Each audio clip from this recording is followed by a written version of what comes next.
it's time to sit back and relax with your favorite drink. And listen.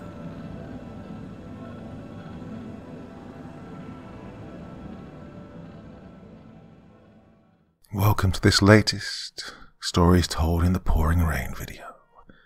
Tonight we have a mixture of previously unrecorded stuff and some old classics mixed in.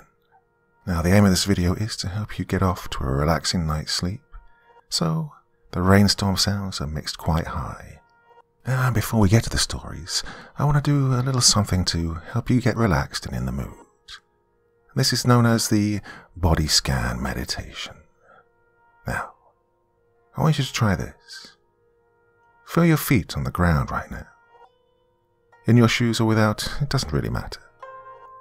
Now I want you to track or scan over your whole body, bit by bit, very slowly, all the way up to the crown of your head. The point of this practice is to check in with your whole body, from fingertips to shoulders, from your butt to your big toe. Now, there are no rules to this, no judging, no wondering, and no worrying. Just check in with the physical feeling of being in your body. Any aches and pains you have are fine.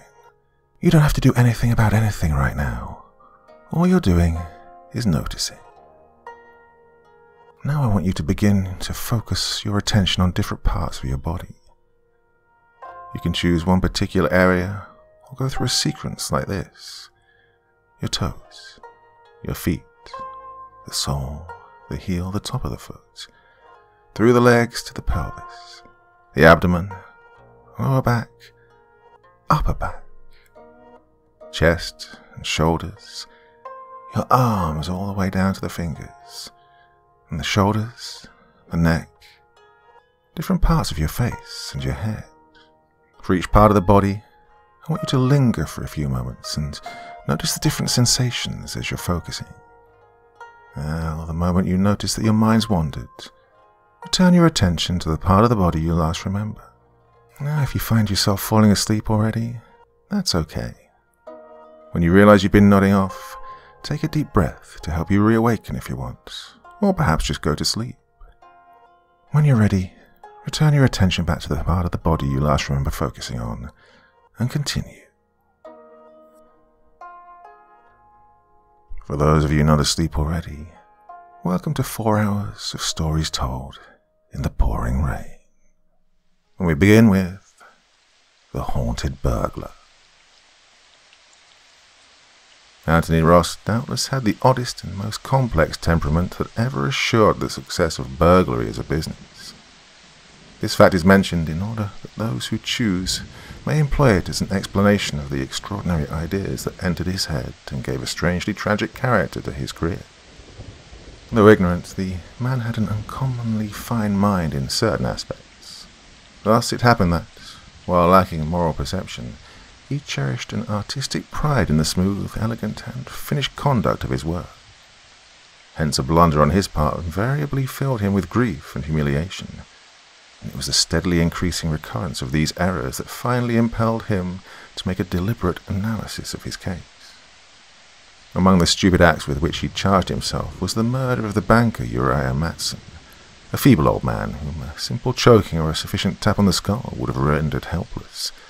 Instead of that, he had choked his victim to death in the most brutal and unnecessary manner, and in doing so had used the fingers of his left hand in a singularly sprawled and awkward fashion. The whole act was utterly unlike him. It appalled him and horrified him, not for the sin of taking human life, but because it was unnecessary, dangerous, subversive of the principles of skilled burglary, and monstrously inartistic. A similar mishap had occurred in the case of Miss Jellison, a wealthy spinster, merely because she was in the act of waking, which meant an ensuing scream.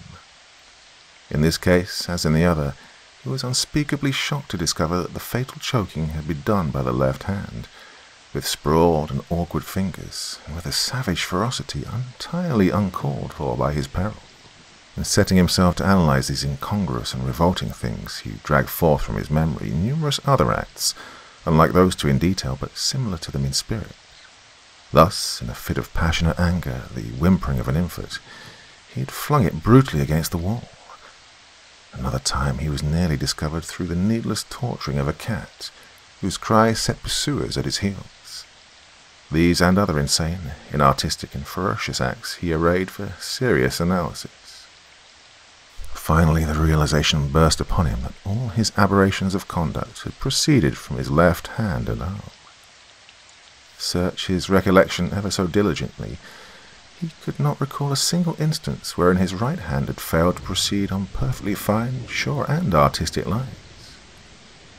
When he made this discovery, he realized that he had brought himself face to face with a terrifying mystery, and its horrors were increased when he reflected that, while his left hand had committed acts of stupid atrocity in the pursuit of his burglarious enterprises, on many occasions when he was not so engaged it had acted with a less harmful but a less coarse, irrational, and inartistic purpose. It was not difficult for such a man to arrive at strange conclusions. The explanation that promptly suggested itself, and that his coolest and shrewdest wisdom could not shake, was that his left hand was under the dominion of a perverse and malicious spirit, that it was an entity apart from his own spirit, and that it had fastened itself upon that part of his body to produce his ruin. It was useless, however, inviting to speculate upon the order of mind capable of arriving at such a conclusion. It is more to the point to narrate the terrible happenings to which it gave rise. About a month after the burglar's mental struggle, a strange-looking man applied for a situation at a sawmill 100 miles away. His appearance was exceedingly distressing. Either a grievous bodily illness or fearful mental anguish had made his face wan and haggard, and filled his eyes with the light of a hard desperation that gave promise of dire results. There were no marks of a vagabond on his clothing or in his manner. He didn't seem to be suffering for physical necessities. He held his head aloft and walked like a man, and an understanding glance would have seen that his look of determination meant something profounder and more far-reaching than the ordinary business concerns of life. He gave the name of Hope. His manner was so engaging, yet withal so firm and abstracted, that he secured a position without difficulty, and so faithfully did he work, and so quick was his intelligence, that in good time his request to be given the management of a saw was granted. It might have been noticed that his face thereupon wore a deeper and more haggard look, but that its rigours were softened by a light of happy expectancy. As he cultivated no friendships among the men, he had no confidants. He went his dark way alone to the end. He seemed to take more than the pleasure of an efficient workman in observing the products of his skill. He would stealthily hug the big brown logs as they approached the saw, and his eyes were ablaze when the great tool went singing and roaring at its work. The foreman, mistaking this eagerness for carelessness, quietly cautioned him to beware, but when the next log was mounted for the saw, the stranger appeared to slip and fall. He clasped the moving log in his arms, and the next moment the insatiable teeth had severed his left arm near the shoulder, and the stranger sank with a groan into the soft sawdust that filled the pit. There was the usual commotion attending such accidents, for the faces of the workmen turn white when they see one of their number was maimed for life. But Hope received good surgical care, and in due time was able to be abroad. Then the men observed that a remarkable change had come over him. His moroseness had disappeared, and in its stead was a hearty cheer of manner that amazed them. Was the losing of a precious arm a thing to make a wretched man happy? Hope was given light work in the office, and might have remained to the end of his days a competent and prosperous man. But one day he left, and was never seen thereabout again. Then Anthony Ross, the burglar, reappeared on the scenes of his former exploits. The police were dismayed to note the arrival of a man whom all their skill had been unable to convict of terrible crimes which they were certain he had committed, and they questioned him about the loss of his arm, but he laughed them away with the fine sang-froid with which they were familiar, and soon his handiwork appeared in reports of daring burglaries.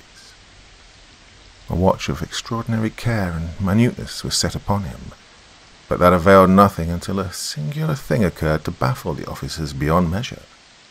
Ross had suddenly become wildly reckless and walked red-handed into the mouth of the law. By evidence that seemed indisputable, a burglary and atrocious murder were traced to him. Stranger than all else, he made no effort to escape, though leaving a hanging trail behind him.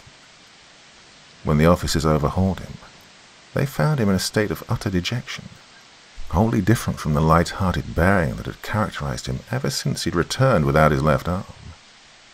Neither admitting nor denying his guilt, he bore himself with the hopelessness of a man already condemned to the gallows.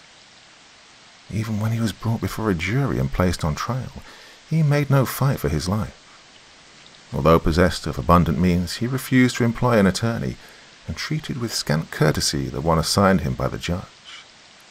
He betrayed irritation at the slow dragging of the case as the prosecution piled up his evidence against him. His whole manner indicated that he wished the trial to end as soon as possible and hoped for a verdict of guilty. This incomprehensible behavior placed the voting and ambitious attorney on his mettle. He realized that some inexplicable mystery lay behind the matter, and this sharpened the zeal to find it.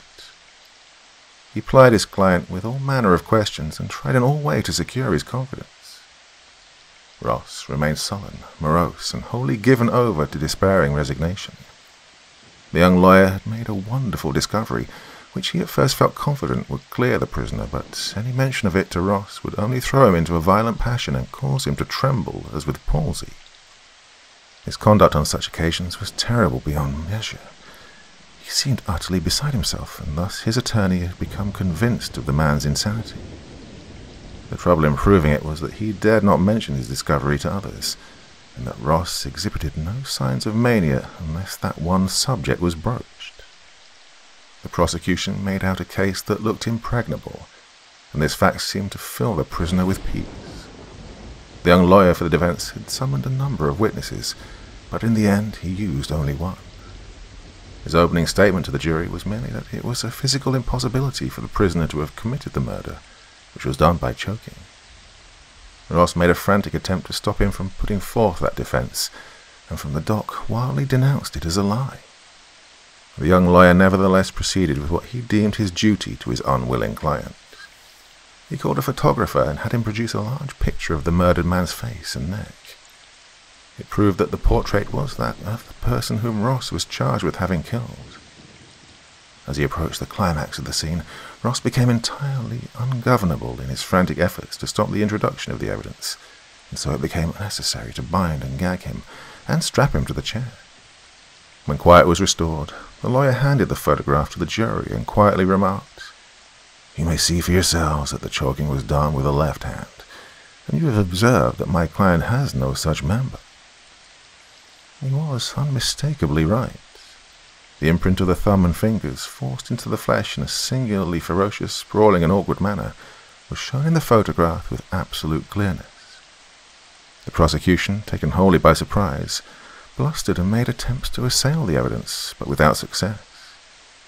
The jury returned with a verdict of not guilty. Meanwhile, the prisoner had fainted, and his gag and bonds had been removed, but he recovered at the moment when the verdict was announced. He staggered to his feet, and his eyes rolled. Then, with a thick tongue, he exclaimed, "It was the left arm that did it. This one," holding his right arm as high as he could reach. "This one never made a mistake. It was always the left one. Spirit of mischief and murder was in it. I cut it off in a sawmill, but the spirit stayed where the arm used to be, and it choked this man to death. I didn't want you to acquit me. I wanted you to hang me. I can't go through life having this thing haunting me and spoiling my business and making a murderer of me. It tries to choke me while I sleep. There it is. Can't you see it?" He looked with wide staring eyes at his left side. "Mr. Sheriff," the judge said gravely, "take this man before the commissioners of lunacy tomorrow."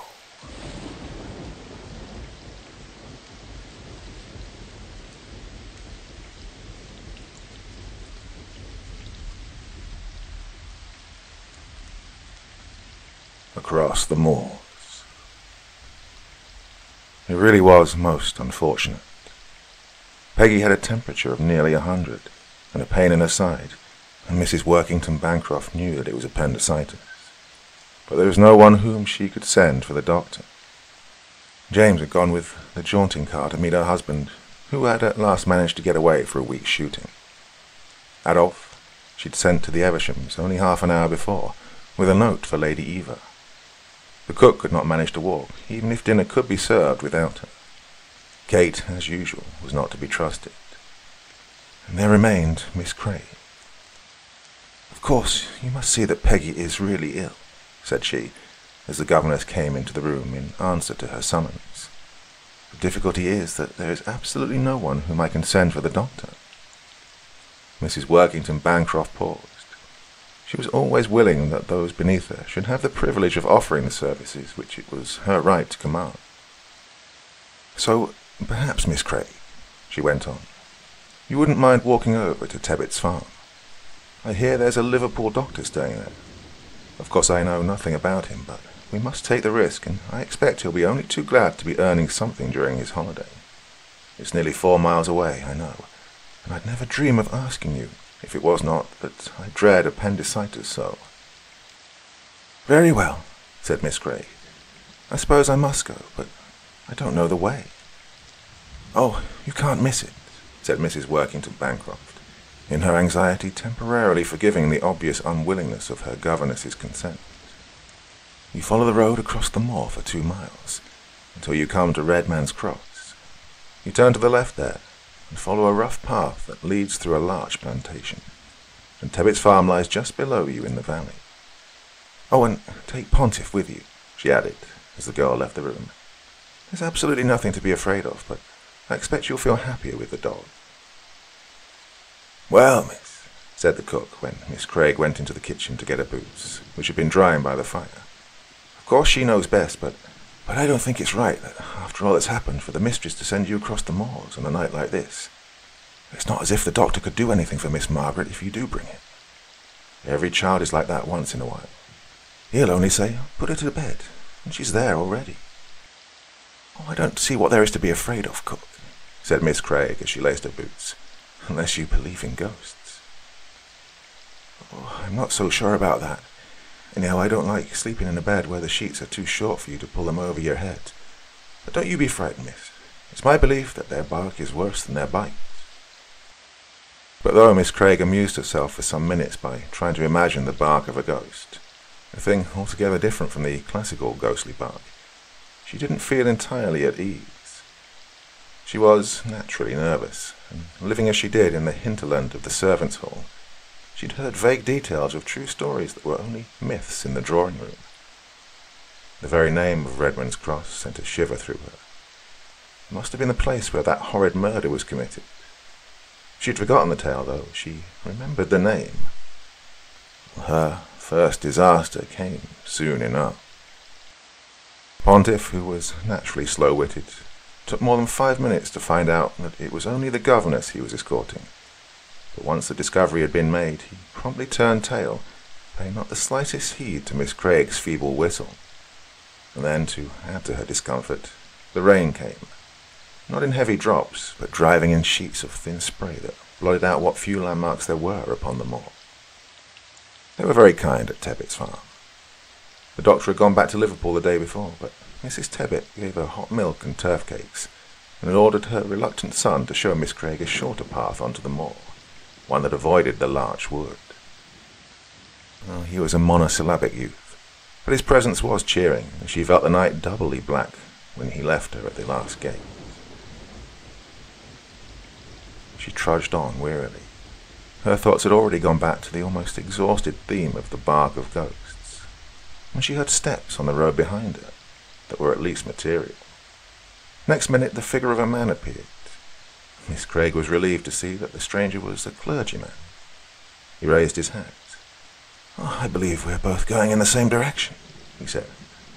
"Perhaps I may have the pleasure of escorting you." She thanked him. "It is rather weird at night," she went on, "and what with all the tales of ghosts and bogies that one hears from the country people, I've ended by being half afraid myself."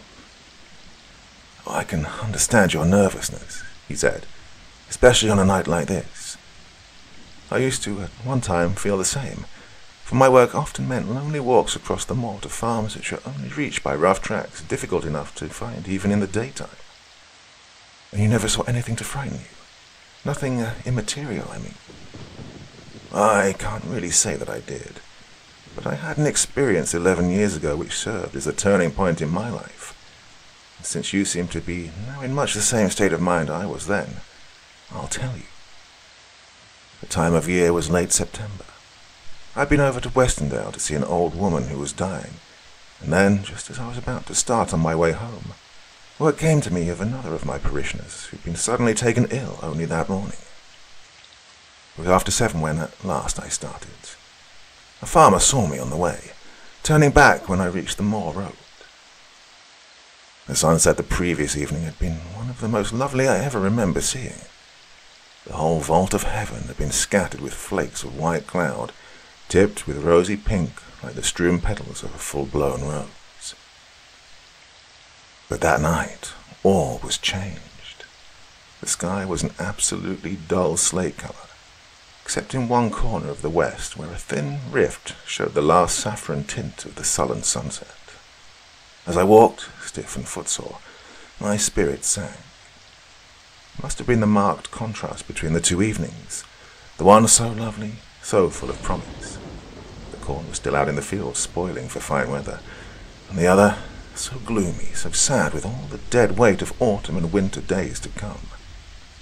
And then added to this sense of heavy depression came another different feeling, which I surprised myself by recognizing as fear. I do not know why I was afraid. The moors lay on either side of me, unbroken except for a straggling line of turf shooting butts that stood within a stone's throw of the road.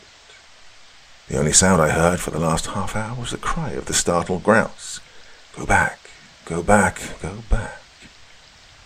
But yet the feeling of fear was there, affecting a low center of my brain through some little-used physical channel. I buttoned my coat closer and tried to divert my thoughts by thinking of next Sunday's sermon. I had chosen to preach on Job. There's much in the old-fashioned notion of the book, apart from all the subtleties of the higher criticism, that appeals to country people. The loss of herds and crops, the breakup of the family. I would not have dared to speak had not I too been a farmer. My own glebe land had been flooded 3 weeks before, and I suppose I stood to lose as much as any man in the parish. As I walked along the road, repeating to myself the first chapter of the book, I stopped at the 12th verse. And the Lord said unto Satan, Behold, all that he hath is in thy power. Now the thought of the bad harvest, and that is an awful thought in these valleys, vanished. I seemed to gaze into an ocean of infinite darkness. Now I'd often use, with the Sunday glibness of the tired priest, whose duty it is to preach 3 sermons in one day, the old simile of the chessboard. God and the devil were the players, and we were helping one side or the other. But until that night I'd not thought of the possibility of my being only a pawn in the game, that God might throw away, that the game might be won. Well, I'd reached the place where we are now. I remember it by that rough stone water trough, when a man suddenly jumped out from the roadside. He'd been seated on a heap of broken road metal. Which way are you going, governor?" he said. I knew from the way he spoke that the man was a stranger. There are many at this time of the year who come from the south, trampling northwards with the ripening corn. I told him my destination. "We will go along together," he replied. It was too dark to see much of the man's face, but what little I made out was coarse and brutal. Then he began the half-menacing whine I know so well. He'd trampled miles that day. He'd had no food since breakfast, and that was only a crust. "Oh, give us a copper," he said. "It's only for a night's lodging." Well, he was whittling away with a big clasp knife at an ash stake he'd taken from some hedge. The clergyman broke off. "Oh, are those the lights of your house?" he said. "We're nearer than I expected, but I shall have time to finish my story. I think I will, for you can run home in a couple of minutes, and I don't want you to be frightened when you're out on the moors again." So, as the man talked, he seemed to have stepped out of the very background of my thoughts. His sordid tale, with the sad lies that hid a far sadder truth. He asked me the time. It was 5 minutes to 9. As I replaced my watch, I glanced at his face. His teeth were clenched, and there was something in the gleam of his eyes that told me at once his purpose. Now, have you ever known how long a second is? For a third of a second, I stood there facing him, filled with an overwhelming pity for myself and him. And then, without a word of warning, he was upon me. I felt nothing. A flash of lightning ran down my spine. I heard the dull crash of the ash stake, and then a very gentle patter like the sound of a far-distant stream. For a minute I lay in perfect happiness, watching the lights of the house as they increased in number, until the whole heaven shone with twinkling lamps. I could not have had a more painless death. Miss Gregg looked up. The man was gone. She was alone on the moor. She ran to the house, her teeth chattering, ran to the solid shadow that crossed and recrossed the kitchen blind. She entered the hall. The clock on the stairs struck the hour. It was 9 o'clock.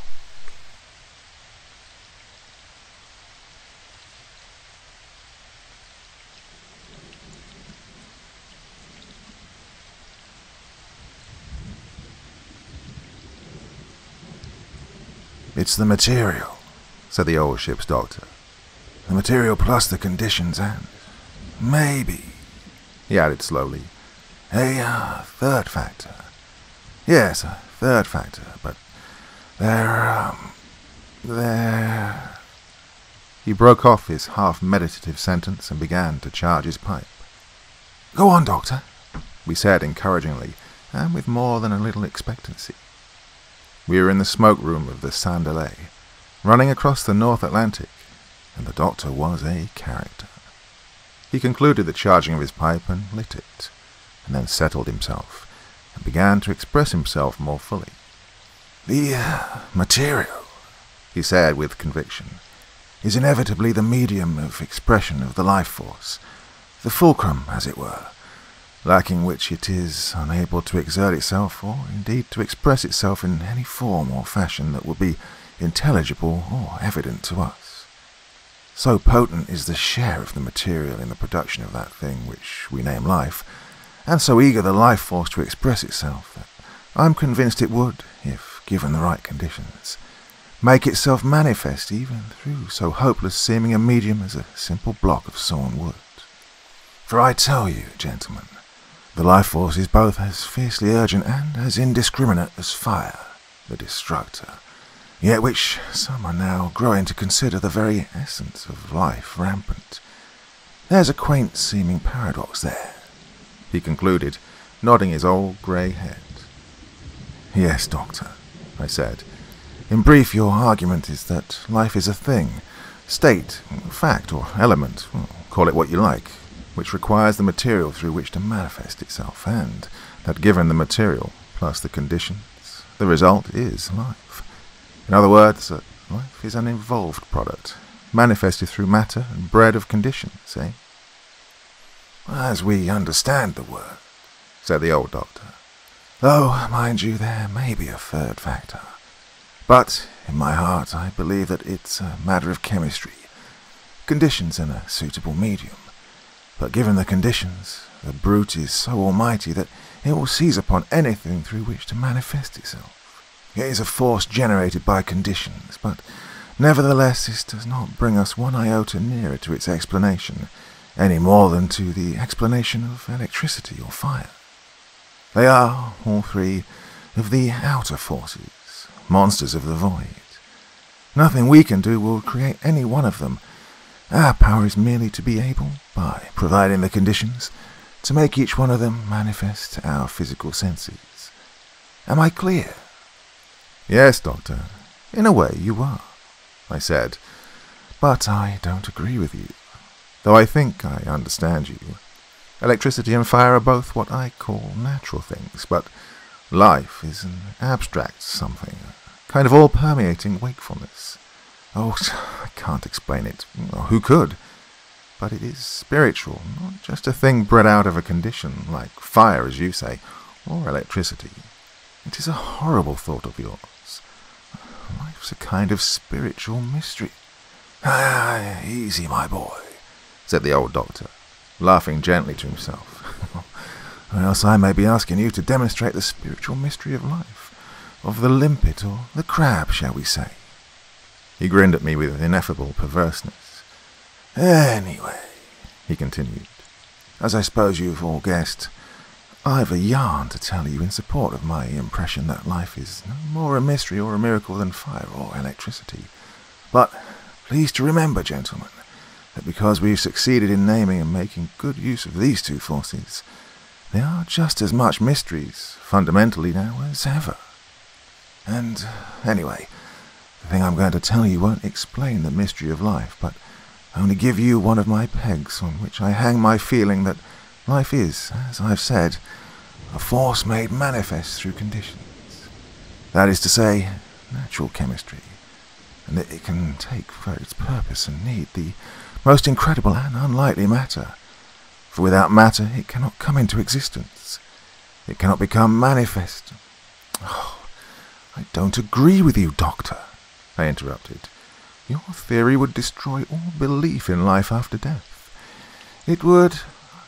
Hush, Sonny, said the old man with a quiet little smile of comprehension. Hark to what I have to say first, and anyway, what objection have you to material life after death? And if you object to a material framework, I would still have you remember that I am speaking of life, as we understand the word in this, our life. Now do be quiet, lad, or I'll never be done. Well, it was when I was a young man, and that's a good many years ago, gentlemen. I passed my examinations, but was so run down with overwork that it was decided that I'd better take a trip to sea. I was by no means well off, and very glad in the end to secure a nominal post as doctor in the sailing passenger clipper running out to China. The name of the ship was Beopse, and soon after I got all my gear aboard, she cast off, and we dropped down the Thames, and next day we were well out in the Channel. The captain's name was Gannington, a very decent man, though quite illiterate. The first mate, Mr. Burlees, was a quiet, sternish reserve man, very well read. The second mate, Mr. Selvern, was, perhaps by birth and upbringing, the most socially cultured of the three, but he lacked the stamina and indomitable pluck of the other two. He was more of a sensitive and, emotionally and even mentally, the most alert man of the three. On our way out, we called at Madagascar, where we landed some of our passengers. Then we ran eastward, meaning to call at Northwest Cape, but about 100 degrees east, we encountered very dreadful weather, which carried away all our sails and sprung the jibboom and the forward-gallant mast. Well, the storm carried us northward for several hundred miles, and when it dropped us finally, we found ourselves in a very bad state. The ship had been strained, and had taken some 3 feet of water through her seams. The main topmast had been sprung, in addition to the jibboom and the forward-gallant mast. 2 of our boats had gone, as also one of the pigstays, with 3 fine pigs. These latter having been washed overboard, but some half-hour before the wind began to ease, which it did very quickly, though a very ugly sea ran for some hours after. The wind left us just before dark, and when morning came it brought weather, splendid weather, a calm, mildly undulating sea and a brilliant sun with no wind. It showed us also that we were not alone, for about 2 miles away to the westward was another vessel, which Mr. Selvern, the second mate, pointed out to me. "That's a pretty rum-looking packet, Doctor," he said, and handed me his glass. I looked through it at the other vessel and saw what he meant, at least I thought I did. "Yes, Mr. Selvern," I said, "she's got a pretty old-fashioned look about her." Well, he laughed at me in his pleasant way. "It's easy to see you're not a sailor, Doctor," he remarked. "There's a dozen rum things about her. She's a derelict, and has been floating around by the look of her for many a score of years. Look at the shape of her counter, and the bows and cutwater. She's as old as the hills, as you might say, and ought to have gone down to Davy Jones a good while ago. Look at the growths on her, and the thickness of her standing rigging. That's all salt incrustations, I fancy. Well, if you notice the white colour. Well, she's been a small bark, but don't you see, she's not a yard left aloft. Well, they've all dropped out of the slings, everything rotted away. Wonder the standing rigging hasn't gone too. Oh, I wish the old man had let us take the boat and have a look at her. Oh, she'd be well worth it. There seemed little chance, however, of this, for all hands were turned to and kept hard at it all day, repairing the damage to the masts and gear, and this took a long while, as you may think. Part of the time I gave a hand heaving on one of the deck capstans, for the exercise was good for my liver. Old Captain Gannington approved, and I persuaded him to come along and try some of the same medicine, which he did, and we got very chummy over the job. Well, we got talking about the derelict, and he remarked how lucky we were not to have run full tilt onto her in the darkness, for she lay right away to the leeward of us, according to the way we'd been drifting in the storm. He was also of the opinion that she had a strange look about her, that she was pretty old, but on this latter point he plainly had far less knowledge than the second mate, for he was, as I've said, an illiterate man, and knew nothing of seacraft beyond what experience had taught him. He lacked the book knowledge which the second mate had of vessels previous to his day, which it appeared the derelict was. She's an old un, Doctor, was the extent of his observations in this direction. Yet, when I mentioned to him that it would be interesting to go aboard and give her a bit of an overhaul, he nodded his head as if the idea had already been in his mind and accorded with his own inclinations. When the work's over, Doctor, he said. Can't spare the men now, you know. Got to keep all ship-shape and ready as smart as we can, but we'll take my jig and go off in the second dog watch. The glass is steady, and it'll be a bit of a gam for us. Well, that evening after tea, the captain gave orders to clear the jig and get her overboard. The second mate was to come with us, and the skipper gave him word to see that 2 or 3 lamps were put into the boat, as it would soon fall dark. A little later we were pulling across the calmness of the sea with a crew of 6 at the oars, and making very good speed of it. Now, gentlemen, I have detailed to you with great exactness all the facts, both big and little, so that you can follow step by step each incident in this extraordinary affair. And I want you now to pay the closest attention. I was sitting in the stern sheets with the second mate and the captain, who was steering, and as we drew nearer and nearer to the stranger, as indeed did Captain Gannington and the second mate. She was, as you know, to the westward of us, and the sunset was making a great flame of red light to the back of her, so that she showed a little blurred and indistinct by reason of the halation of the night, which almost defeated the eye in any attempt to see our rotting spars and standing rigging, submerged as they were in the fiery glory of the sunset. It was because of this effect of the sunset that we had come quite close, comparatively, to the derelict before we saw that she was all surrounded by a sort of curious scum, the colour of which was difficult to decide upon by reason of the red light that was in the atmosphere, but which afterwards we discovered to be brown. This scum spread all about the old vessel for many hundreds of yards in a huge irregular patch, a great stretch of which reached out to the eastward, upon the starboard side of the boat some score or so fathoms away. Queer stuff, said Captain Gannington, leaning to the side and looking over.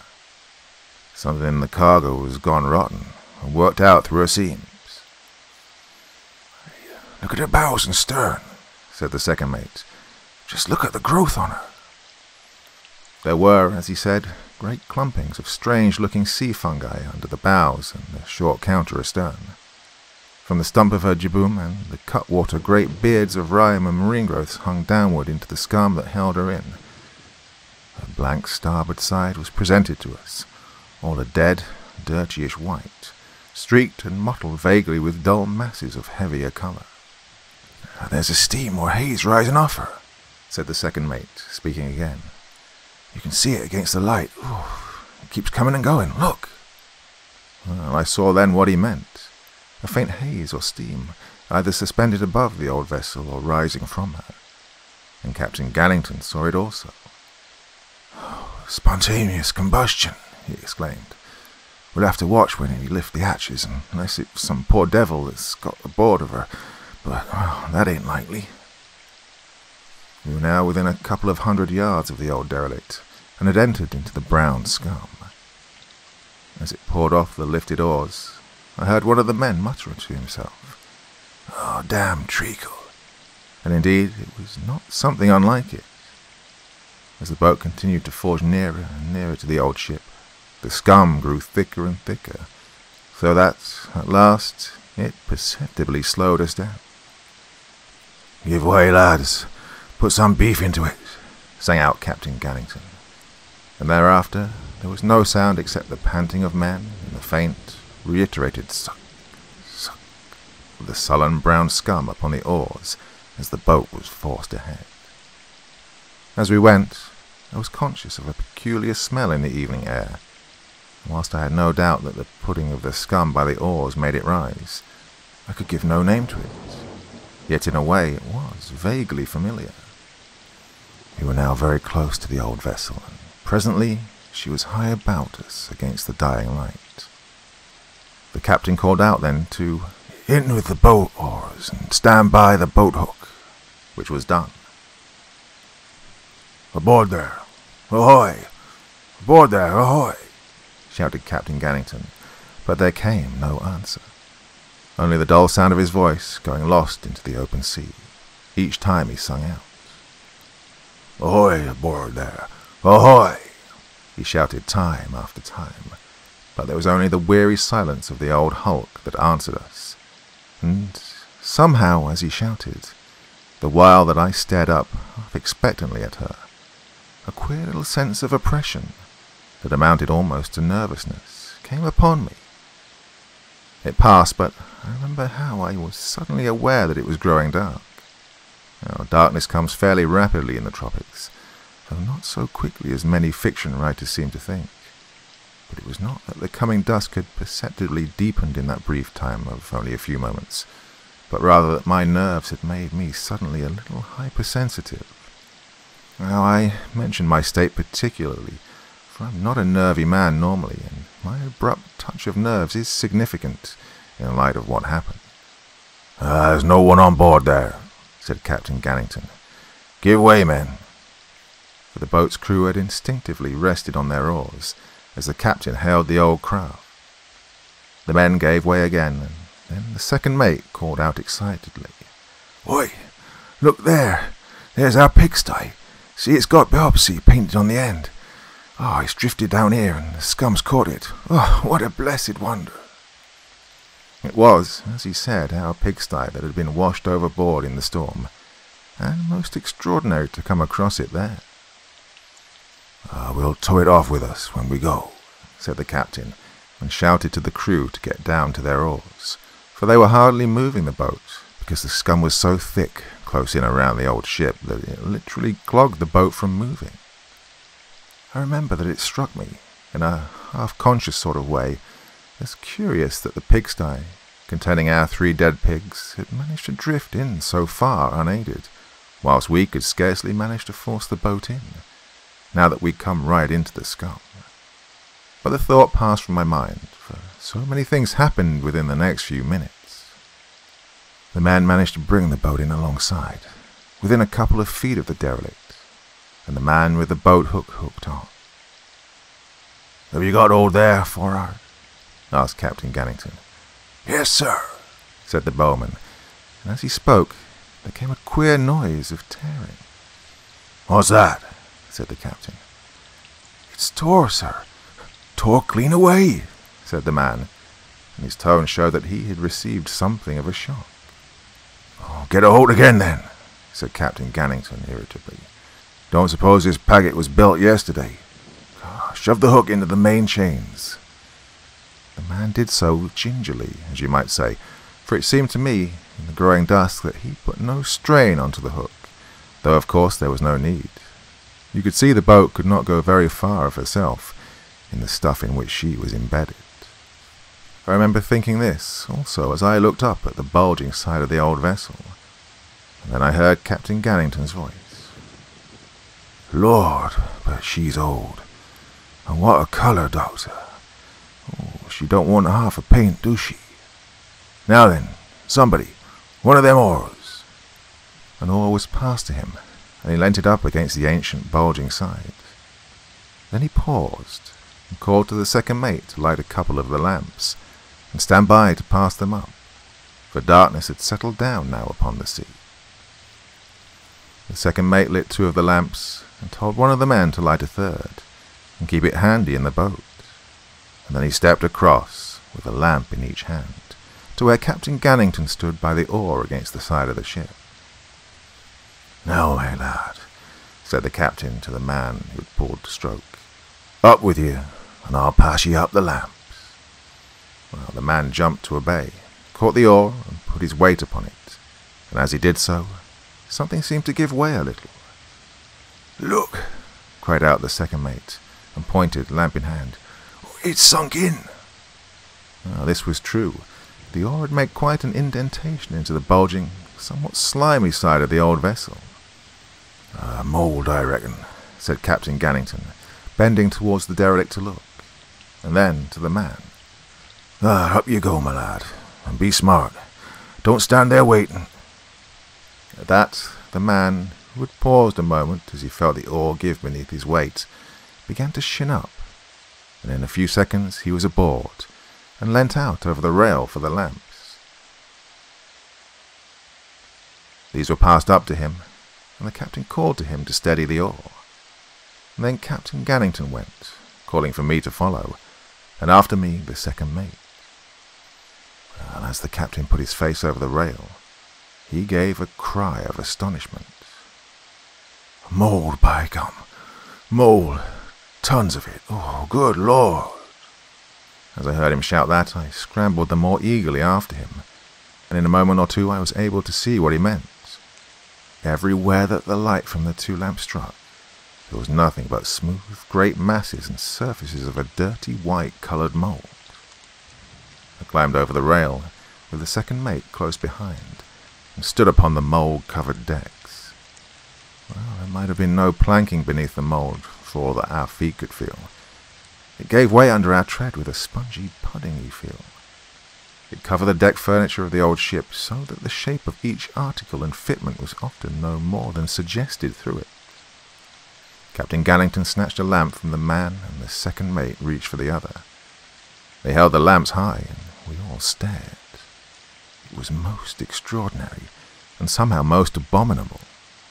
I can think of no other word, gentlemen, that so much describes the predominant feeling that affected me at the moment.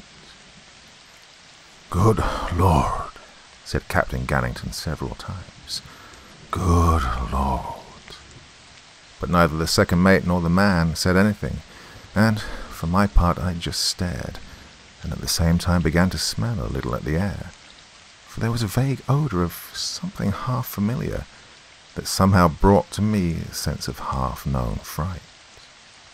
I turned this way and that, staring, as I've said. Here and there the mould was so heavy as to entirely disguise what lay beneath, converting the deck fittings into indistinguishable mounds of mould, all dirty white and blotched and veined with irregular, dull, purplish markings. There was a strange thing about the mould, which Captain Gannington drew attention to. It was that our feet did not crush into it and break the surface, as might have been expected, but merely indented it. "I never seen nothing like it before. Never," said the captain after having stooped with his lamp to examine the mould under our feet.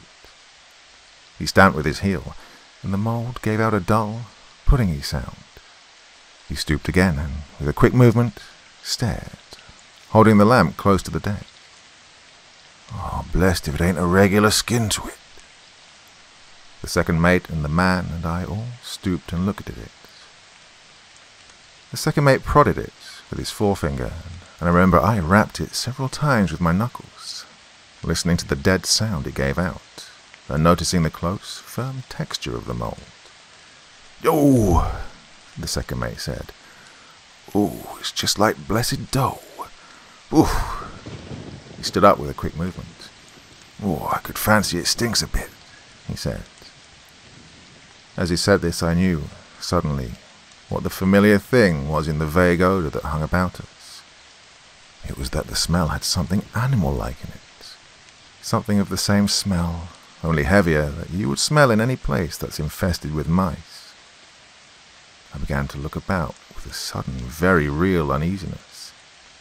There might be vast numbers of hungry rats aboard. They might prove exceedingly dangerous, if in a starving condition. Yet, as you will understand, somehow I hesitated to put forward my idea as a reason for caution. It was too fanciful. Captain Gannington had begun to go aft along the mould-covered main deck with the second mate, each of them holding their lamps high up so as to cast a good light about the vessel. I turned quickly and followed them, the man with me keeping close to my heels, and plainly uneasy. As we went, I became aware that there was a feeling of moisture in the air, and I remembered the slight mist or smoke above the hulk, which had made Captain Gannington suggest spontaneous combustion in explanation. And, always as we went, there was that vague animal smell. Suddenly I found myself wishing we were well away from this old vessel.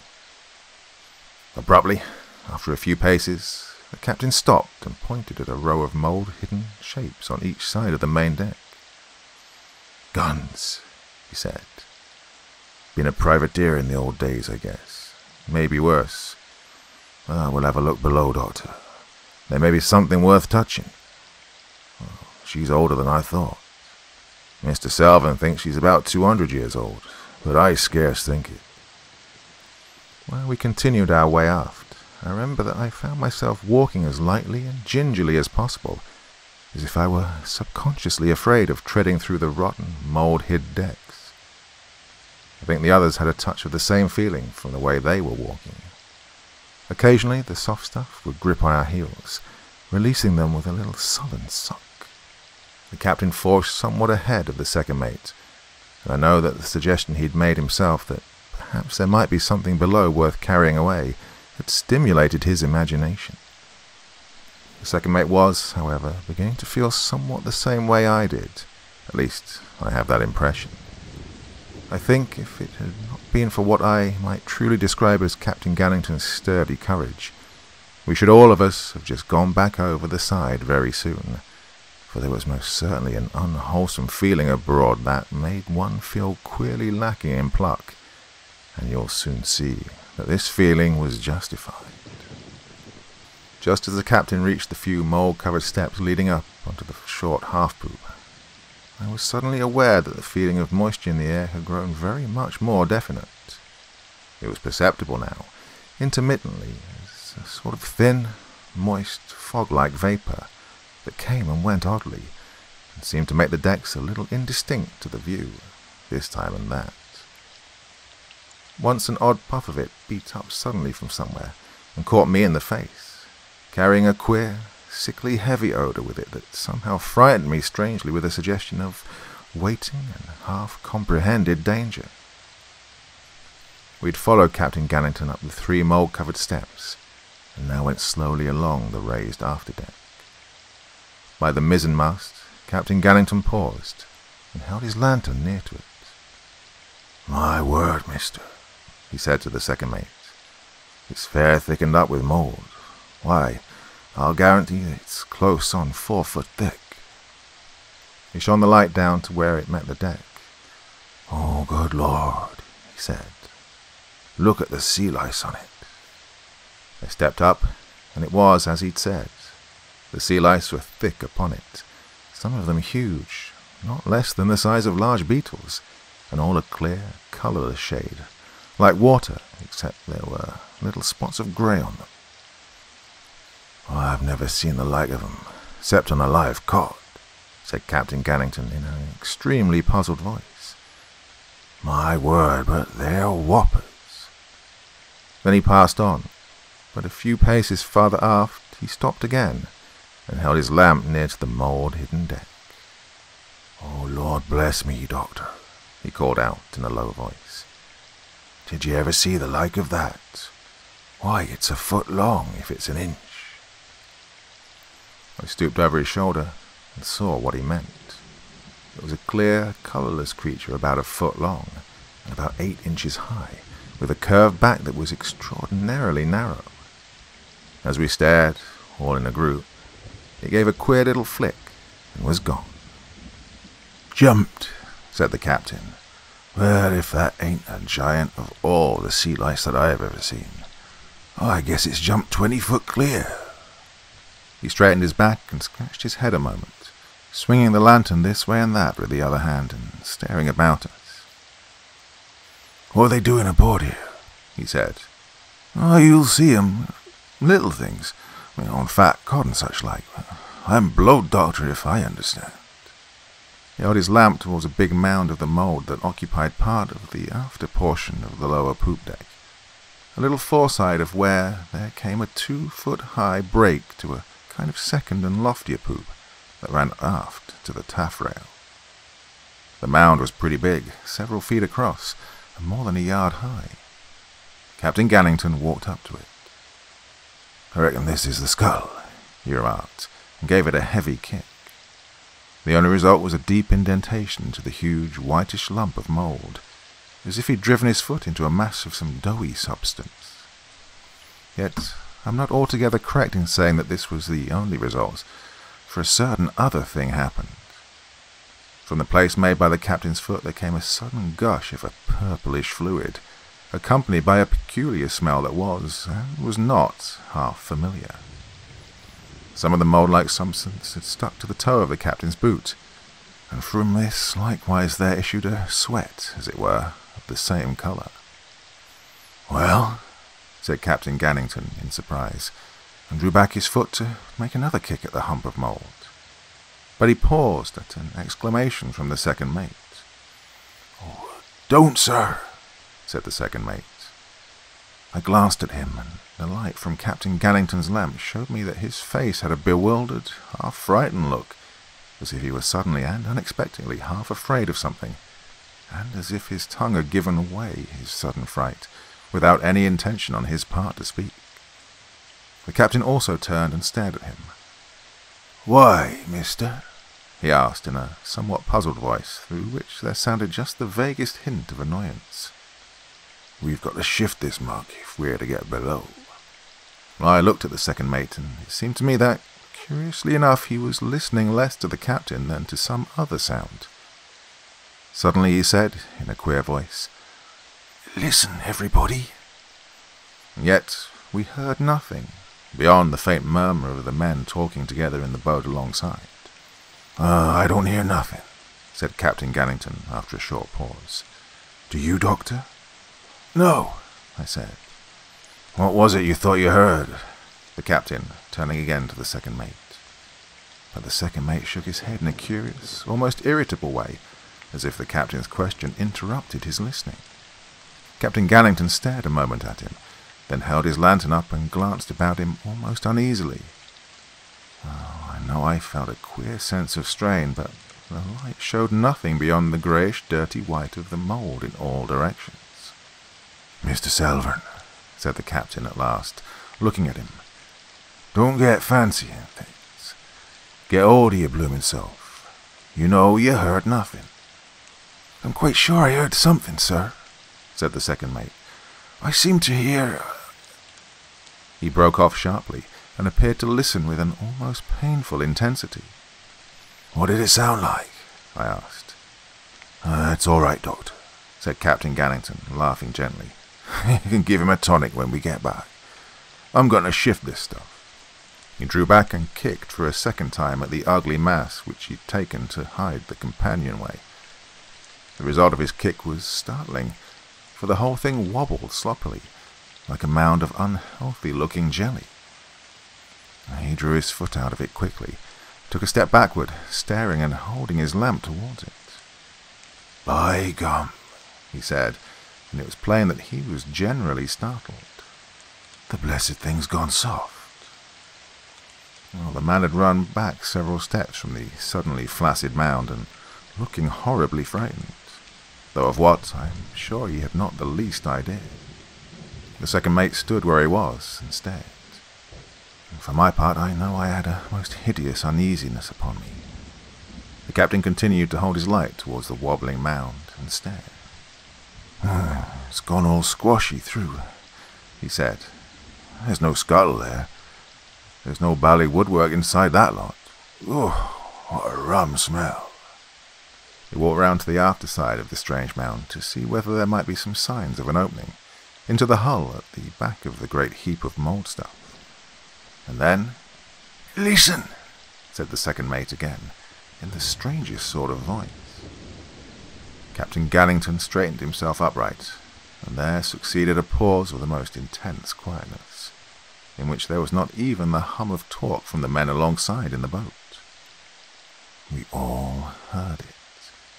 A kind of dull, soft thud, thud, thud, thud, somewhere in the hull under us, yet so vague as to make me half doubtful I'd heard it, only that the others did so too.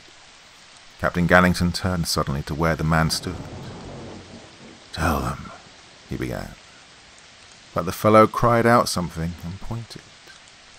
There had come a strange intensity into his somewhat unemotional face, so the captain's glance followed his action instantly. I stared also, as you may think. It was the great mound at which the man was pointing, and I saw what he meant. From the two gapes made in the mould-like stuff by Captain Gallington's boots, the purple fluid was jetting out in a queerly regular fashion, almost as if it were being forced out by a pump. My word, but I stared, and even as I stared a larger jet squirted out and splashed as far as the man, spattering his boots and trouser legs. The fellow had been pretty nervous before, in a stolid, ignorant sort of way, and his funk had been growing steadily, but at this he simply let out a yell and turned about to run. He paused an instant, as if a sudden fear of the darkness that held the decks between him and the boat had taken him. He snatched at the second mate's lantern, tore it out of his hand, and plunged heavily away over the vile stretch of mould. Mr. Selvin, the second mate, said not a word. He was just staring at the strange-smelling twin streams of dull purple that were jetting out from the wobbling mound. Captain Gallington, however, roared an order to the man to come back, but the man plunged on and on across the mould, his feet seeming to be clogged by the stuff, as if it had suddenly grown soft. He zigzagged as he ran, the lantern swaying in wild circles as he wrenched his feet free with a constant plop, plop, and I could hear his frightened gasps even from where I stood. "Come back with that lamp," roared the captain again, but the man still took no notice. And Captain Gallington was silent an instant, his lips working in a queer, inarticulate fashion, as if he were stunned momentarily by the very violence of his anger at the man's insubordination. And in the silence I heard the sounds again. Thud, thud, thud, thud. Quite distinctly now, beating, it seemed suddenly to me, right down under my feet, but deep. I stared down at the mould on which I was standing, with a quick, disgusting sense of the terrible all about me. Then I looked at the captain and tried to say something without appearing frightened. I saw that he had turned again to the mould, and all the anger had gone out of his face.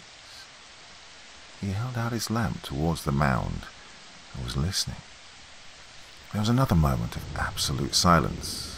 At least I knew that I was not conscious of any sound at all in the world, except for that extraordinary thud, thud, thud, thud, down somewhere in the huge bulk under us. The captain shifted his feet with a sudden, nervous movement, and as he lifted them, the mould went plop, plop. He looked quickly at me, trying to smile as if he were not thinking anything very much about it. "What do you make of it, Doctor?" he said.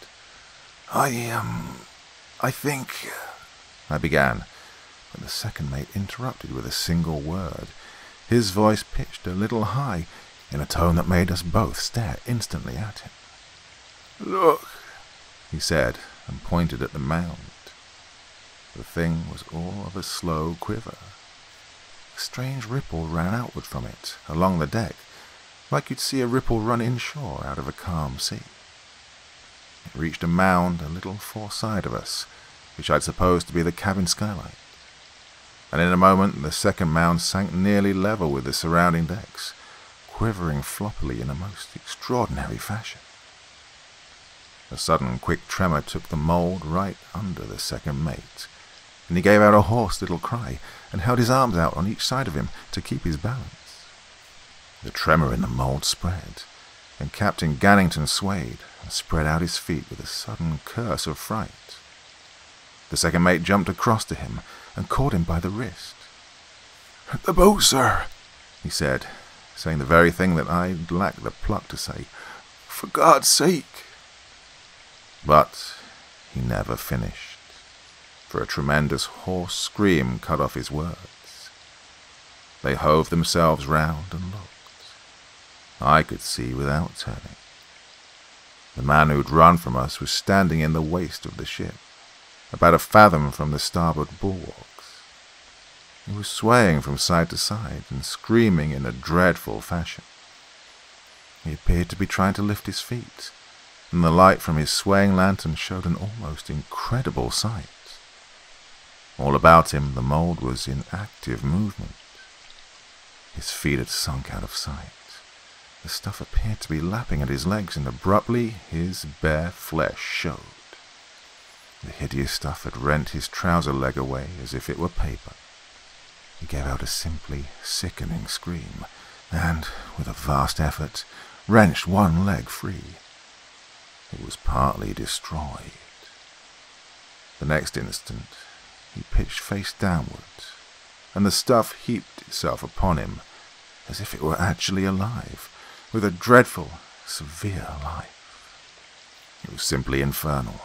The man had gone from sight. Where he had fallen was now a writhing, elongated mound in constant and horrible increase, as the mould appeared to move towards it in strange ripples from all sides. Captain Gannington and the second mate were stone silent, in amazed and incredulous horror, but I had begun to reach towards a grotesque and terrific conclusion, both helped and hindered by my professional training. From the men in the boat alongside, there was loud shouting, and I saw two of their faces appear suddenly above the rail. They showed clearly a moment in the light from the lamp which the man had snatched from Mr. Salvin, for, strangely enough, this lamp was standing upright and unharmed on the deck, a little way foreside of that dreadful, elongated, growing mound that still swayed and writhed with an incredible horror. The lamp rose and fell on the passing ripples of the mould, just, for all the world, as you will see a boat rise and fall on little swells. It's of some interest to me now, psychologically, to remember how that rising and falling lantern brought home to me more than anything the incomprehensible, dreadful strangeness of it all. The men's faces disappeared with sudden yells, as if they'd slipped or been suddenly hurt, and there was a fresh uproar of shouting from the boat. The men were calling to us to come away, to come away.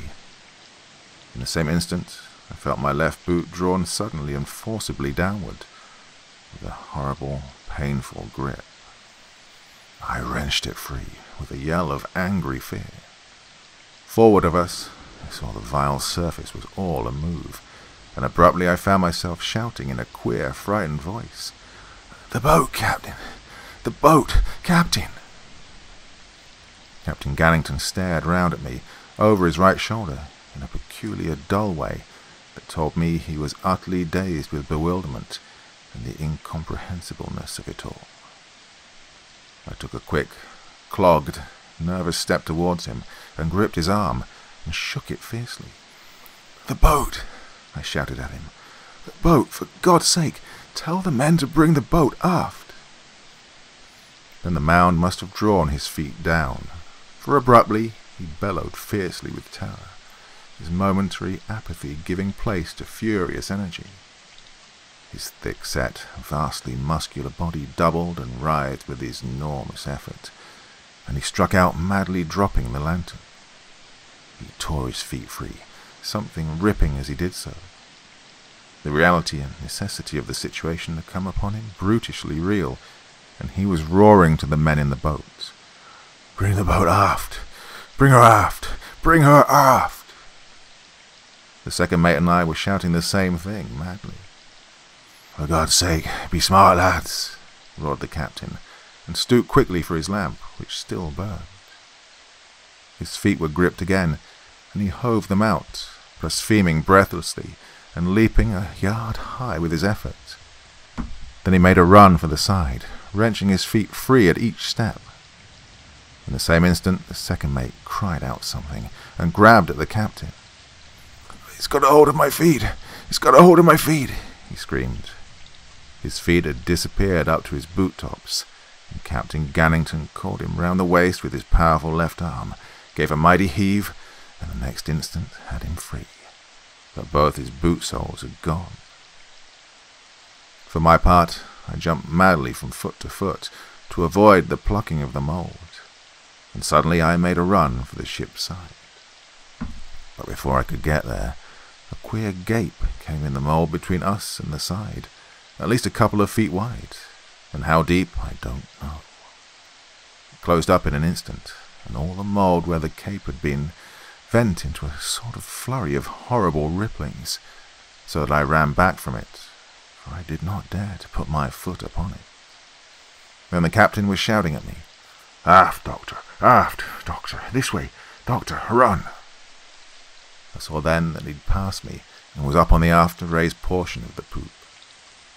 He'd had the second mate thrown like a sack, all loose and quiet over his left shoulder, for Mr. Selvin had fainted, and his long legs flopped limp and helpless against the captain's massive knees as he ran. I saw with a queer, unconscious noting of minor details how the torn soles of the second mate's boots flapped and jigged as the captain staggered aft. "Boat ahoy! Boat ahoy! Boat ahoy!" shouted the captain, and then I was beside him, shouting also. The men were answering with loud yells of encouragement, and it was plain they were working desperately to force the boat aft through the thick scum about the ship. We reached the ancient, mould-hid taffrail, and slewed about breathlessly in the half-darkness to see what was happening.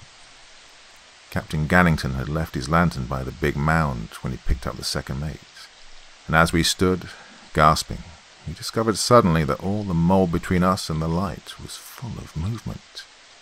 Yet the part on which we stood, for about 6 or 8 feet forward of us, was still firm. Every couple of seconds we shouted to the men to hasten, and they kept on calling to us that they would be with us in an instant. And all the time we watched the deck of that dreadful hulk, feeling, for my part, literally sick with mad suspense, and ready to jump overboard into that filthy scum all about us. Down somewhere in the huge bulk of the ship, there was all the time that extraordinary dull, ponderous thud, thud, thud, thud, growing ever louder. I seemed to feel the whole hull of the derelict beginning to quiver and thrill with each dull beat. And to me, with the grotesque and hideous suspicion of what made that noise, it was at once the most dreadful and incredible sound I had ever heard. As we waited desperately for the boat, I scanned incessantly so much of the grey-white bulk as the lamp showed. The whole of the deck seemed to be in strange movement. Forward of the lamp, I could see indistinctly the moundings of the mould swaying and nodding hideously beyond the circle of the brightest rays. Nearer, and in full glow of the lamp, the mound which should have indicated the skylight was swelling steadily. There were ugly purple veinings on it, and as it swelled, it seemed to me that the veinings and mottlings on it were becoming plainer, rising as though embossed upon it, like you'll see the veins stand out on the body of a powerful, full-blooded horse. It was most extraordinary.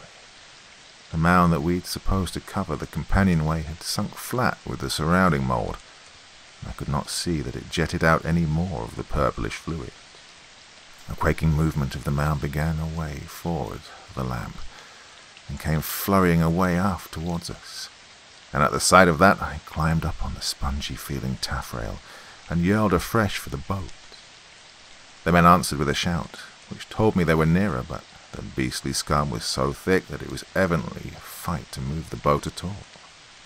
Beside me, Captain Gannington was shaking the second mate furiously, and the man stirred and began to moan.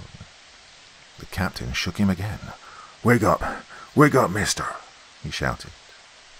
The second mate staggered out of the captain's arms and collapsed suddenly, shrieking, "My feet! Oh God, my feet!" The captain and I lugged him off the mound and got him into a sitting position upon the taffrail, where he kept up a continual moaning. "Hold him, doctor," said the captain, and whilst I did so, he ran forward a few yards and peered down over the starboard quarter rail. "Oh, for God's sake, be smart, lads, be smart," he shouted down to the men, and they answered him, breathless, from close at hand, yet still too far away for the boat to be any use to us on the instant. I was holding the moaning, half-unconscious officer and staring forward along the poop decks. The flurrying of the mould was coming aft, slowly and noiselessly, and then, suddenly, I saw something closer. "Look out, Captain," I shouted, and, even as I shouted, the mould near to him gave a sudden, peculiar slobber. I'd seen a ripple stealing towards him through the mould.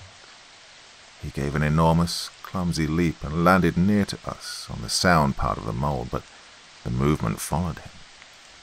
He turned and faced it, swearing fiercely. All about his feet there came abruptly little gapings, which made horrid sucking noises. "Come back, Captain," I yelled. "Come back, quick!" As I shouted, a ripple came at his feet, lipping at them, and he stamped insanely at it and leaped back, his boot torn half off his foot.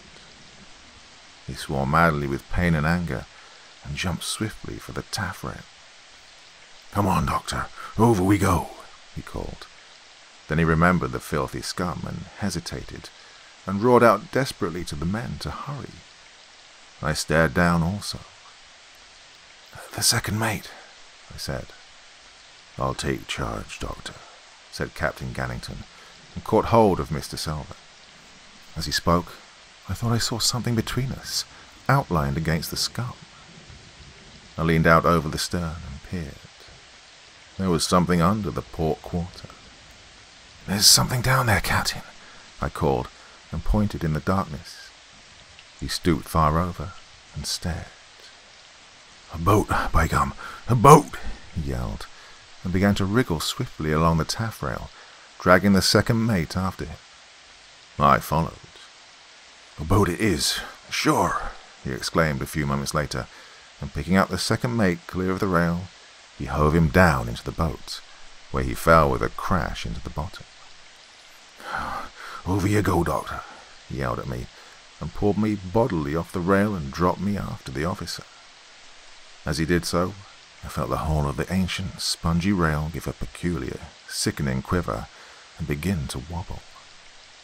I fell onto the second mate, and the captain came after, almost in the same instant, but, unfortunately, he landed clear of us onto the fore thwart, which broke under his weight with a loud crack and splintering of wood. "Thank God," I heard him mutter. "Thank God. I guess that was a mighty near thing to go into Hades." He struck a match just as I got to my feet, and between us we got the second mate straightened out on one of the after fore and aft thwarts. We shouted to the men in the boat, telling them where we were, and saw the light of their lantern shining round the starboard counter of the derelict. They called back to us to tell us they were doing their best, and then, whilst we waited, Captain Gannington struck another match, began to overhaul the boat we dropped into. She was a modern two-boat boat, and on the stern there was printed Cyclone Glasgow. She was in pretty fair condition, and had evidently drifted into the scum and been held by it. Captain Gannington struck several matches, and went forward towards the derelict. Suddenly, he called to me. I jumped over the thwarts to him. "Look, doctor," he said, and I saw what he meant. A mass of bones up in the bows of the boat. I stooped over them and looked. There were the bones of at least 3 people, all mixed together in an extraordinary fashion, and quite clean and dry. I had a sudden thought concerning the bones, but I said nothing, for my thought was vague in some ways and concerned the grotesque and incredible suggestion that had come to me as to the cause of that ponderous, dull thud, thud, thud, thud, that beat on so infernally within the hull. It was plain to hear even now that we'd got off the vessel herself. And all the while, I had a sick, horrible mental picture of that frightful, wriggling mound aboard the hulk. As Captain Gannington struck a final match, I saw something that sickened me, and the captain saw it in the same instant. The match went out, and he fumbled clumsily for another, and struck it. We saw the thing again. We had not been mistaken. A great lip of grey-white was protruding in over the edge of the boat. A great lappet of the mould was coming stealthily towards us, a live mass of the very hull itself. And suddenly Captain Gannington yelled out in so many words the grotesque and incredible thing I was thinking. "She's alive." I had never heard such a sound of comprehension and terror in a man's voice. The very horrified assurance of it made actual to me the thing that before had only lurked in my subconscious mind. I knew he was right. I knew that the explanation my reason and my training both repelled and reached towards was the true one. Oh, I wonder whether anyone can possibly understand our feelings in that moment. The unmitigated horror of it, and the incredibleness. As the light of the match burned up fully, I saw that the mass of living matter coming towards us was streaked and veined with purple, the veins standing out, enormously distended. The whole thing quivered continuously to each ponderous thud, thud, thud, thud of that gargantuan organ that pulsed within the huge, great white bulk. The flame of the match reached the captain's fingers, and there came to me a little sickly whiff of burned flesh, but he seemed unconscious of any pain. Then the flame went out in a brief sizzle, yet at the last moment I'd seen an extraordinary raw look become visible upon the end of that monstrous protruding lappet. It had become dewed with a hideous purplish sweat, and with the darkness there came a sudden charnel-like stench. I heard the matchbox split in Captain Gannington's hands as he wrenched it open. Then he swore in a queer, frightened voice, for he had come to the end of his matches. He turned clumsily in the darkness and tumbled over the nearest thwart in his eagerness to get to the stern of the boat, and I after him. For we knew that thing was coming towards us through the darkness, reaching over that piteous mingled heap of human bones all jumbled together in the bows. We shouted madly to the men, and for answer saw the bows of the boat merge dimly into view round the starboard counter of the derelict. "Oh, thank God!" I gasped out, but Captain Gannington roared to them to show a light. Yet this they could not do, for the lamp had just been stepped on in their desperate efforts to force the boat round to us. "Quick, quick!" I shouted. "For God's sake, be smart, men!" roared the captain. And both of us faced the darkness under the port counter, out of which we knew, but could not see, the thing was coming for us. "An oar! Smart! Now, pass me an oar!" shouted the captain, and reached out his hands through the gloom towards the oncoming boat. I saw a figure stand up in the bows and hold something out to us across the intervening yards of scum. Captain Gannington swept his hands through the darkness and encountered it. "I've got it. Let go there," he said in a quick, tense voice. In the same instant the boat we were in was pressed over suddenly to starboard by some tremendous weight. Then I heard the captain shout, "Duck your head, Doctor." And directly afterwards he swung the heavy 14-foot oar round his head and struck into the darkness. There came a sudden squelch, and he struck again with a savage grunt of fierce energy. At the second blow the boat righted with a slow movement, and directly afterwards the other boat bumped gently into ours. Captain Gannington dropped the oar, and, springing across to the second mate, hove him up off the thwart and pitched him with knee and arms clear in over the bows among the men.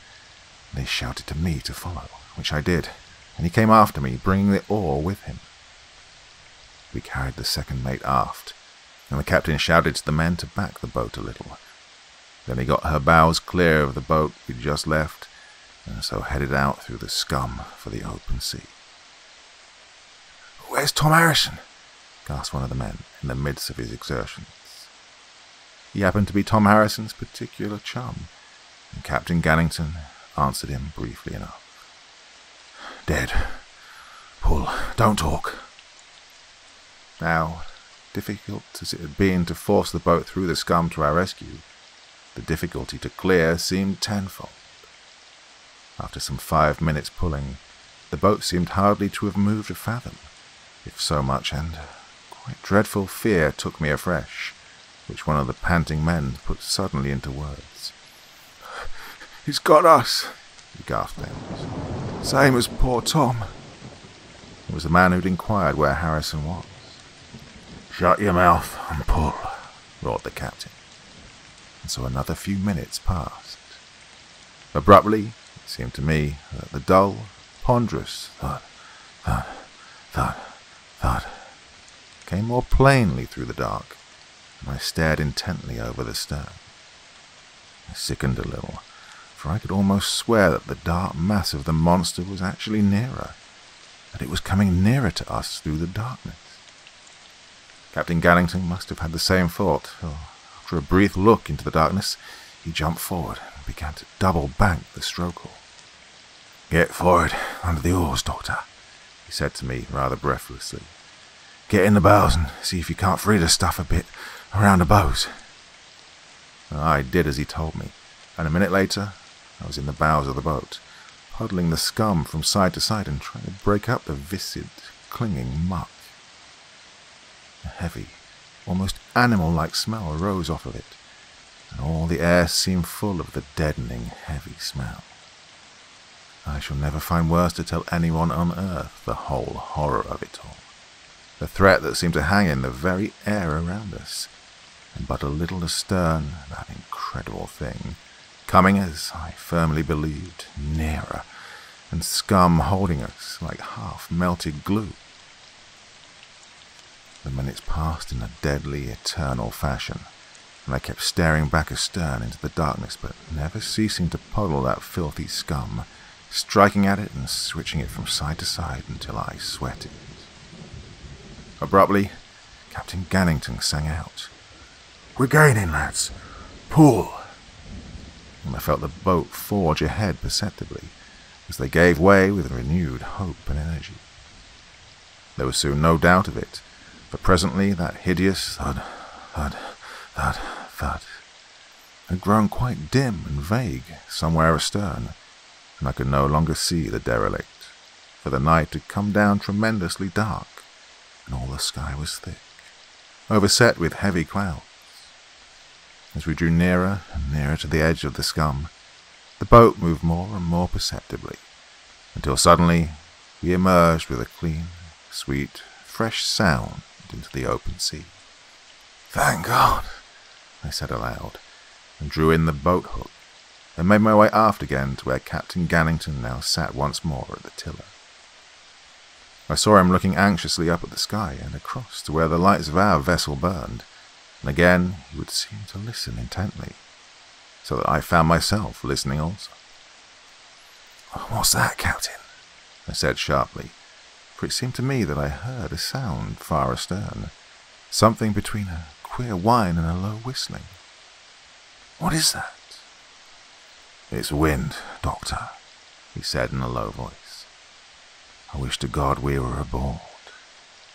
Then, to the men, "Pull. Put your backs into it, or you'll never put your teeth through good bread again."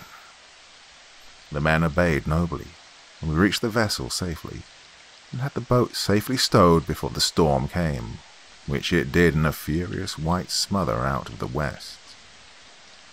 I could see it for some minutes beforehand, tearing the sea in the gloom into a wall of phosphorescent foam, and as it came nearer, that peculiar whining, piping sound grew louder and louder, until it was like a vast steam whistle rushing towards her. And when it did come, we got it very heavy indeed, so that the morning showed us nothing but a welter of white seas, with that grim derelict many a score of miles away in the smother, lost as utterly as our hearts could wish to lose her. When I came to examine the second mate's feet, I found them in a very extraordinary condition. The soles of them had the appearance of having been partly digested. I know of no other word that so exactly describes their condition, and the agony the man suffered must have been dreadful. Now, concluded the doctor, that is what I call a case in point. If we could know exactly what the old vessel had originally been loaded with, and the juxtaposition of the various articles of her cargo, plus the heat and the time she'd endured, plus one or two other only guessable quantities, we should have solved the chemistry of the life force, gentlemen. Not necessarily the origin, mind you, but at least we should have taken a big step on the way. I've often regretted that gale, you know. In a way, that is, in a way. It was a most amazing discovery, but at the same time I had nothing but thankfulness to be rid of it. A most amazing chance. I often think of the way the monster woke out of its torpor. Oh, and that scum. The dead pigs caught in it. Oh, I fancy that was a grim kind of a net, gentlemen. And it caught many things. The old doctor sighed and nodded. If I could have had a bill of lading, he said, his eyes full of regret. It might have told me something to help. But, anyway. He began to fill his pipe again.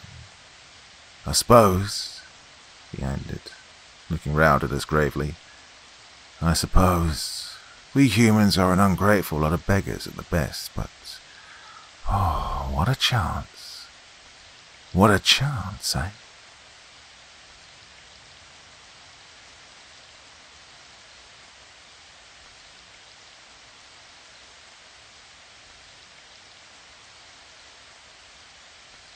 The following pages are from a notebook that was discovered lying at the foot of an oak tree beside the Lincoln Highway, between Bowman and Auburn.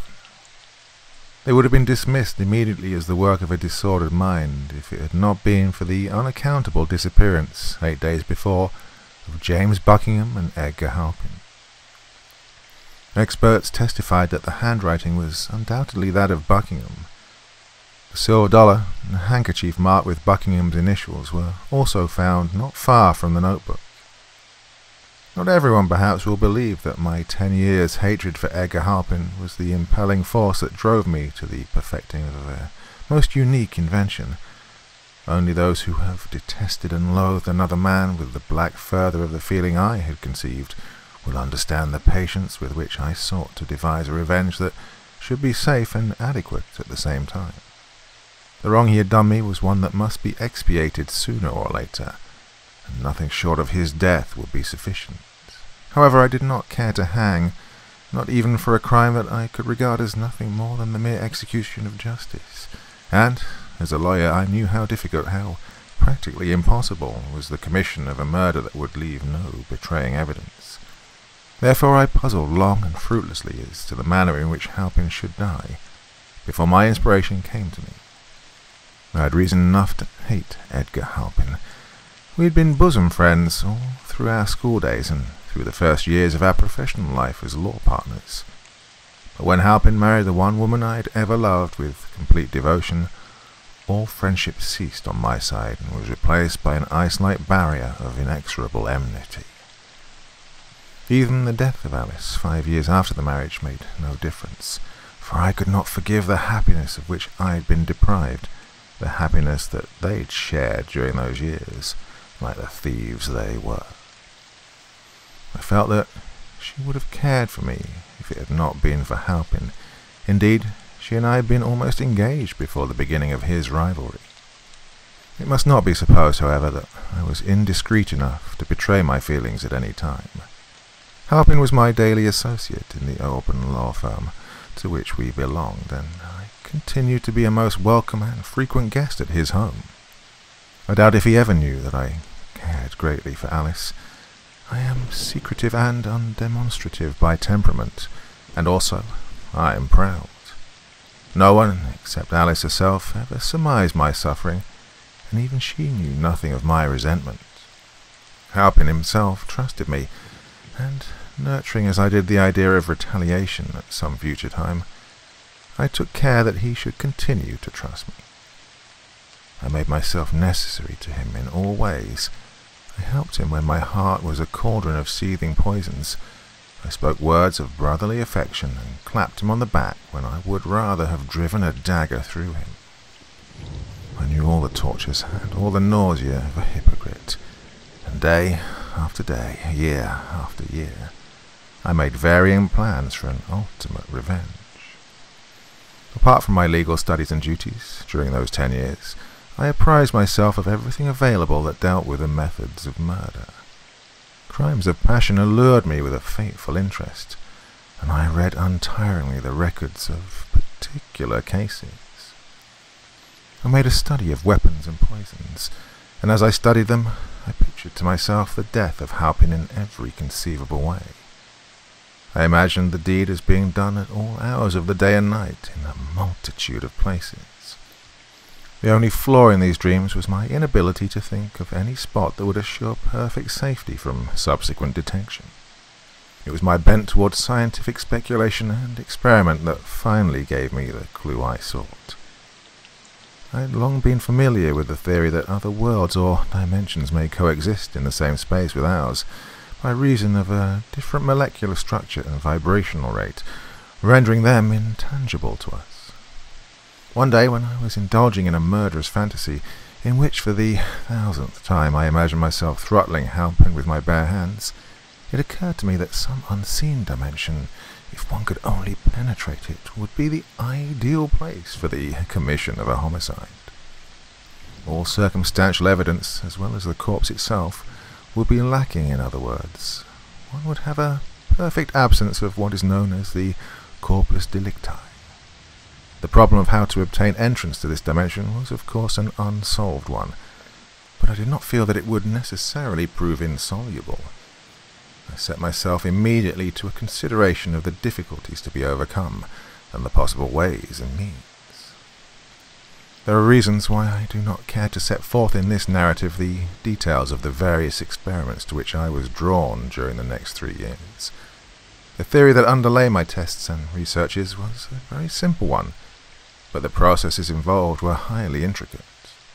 In brief, the premise from which I worked was that the vibratory rate of objects in the 4th dimension could be artificially established by means of some mechanism, and that things or persons exposed to the influence of the vibration could be transported thereby to this alien realm.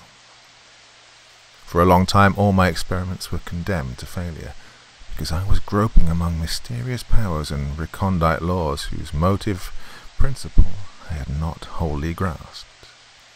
I will not even hint at the basic nature of the device which brought my ultimate success, for I do not want others to follow where I have gone and find themselves in the same dismal predicament.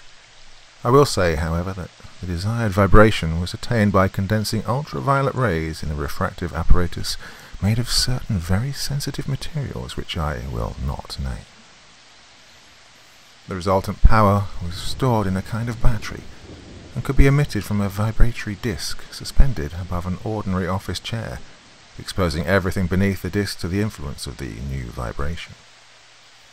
The range of the influence could be closely regulated by means of an insulating attachment. By the use of the apparatus, I finally succeeded in precipitating various articles into the 4th dimension. A dinner plate, a bust of Dante, a Bible, a French novel, and a house cat. All disappeared from sight and touch in a few instants when the ultraviolet power was turned upon them.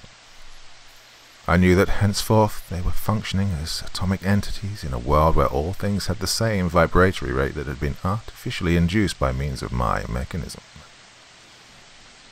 Before venturing into the invisible domain myself, it was of course necessary to have some way of returning.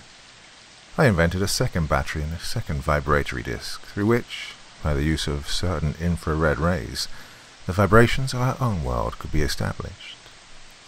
By turning the force from the disc on the very same spot where the dinner plate and other articles had disappeared, I succeeded in recovering all of them.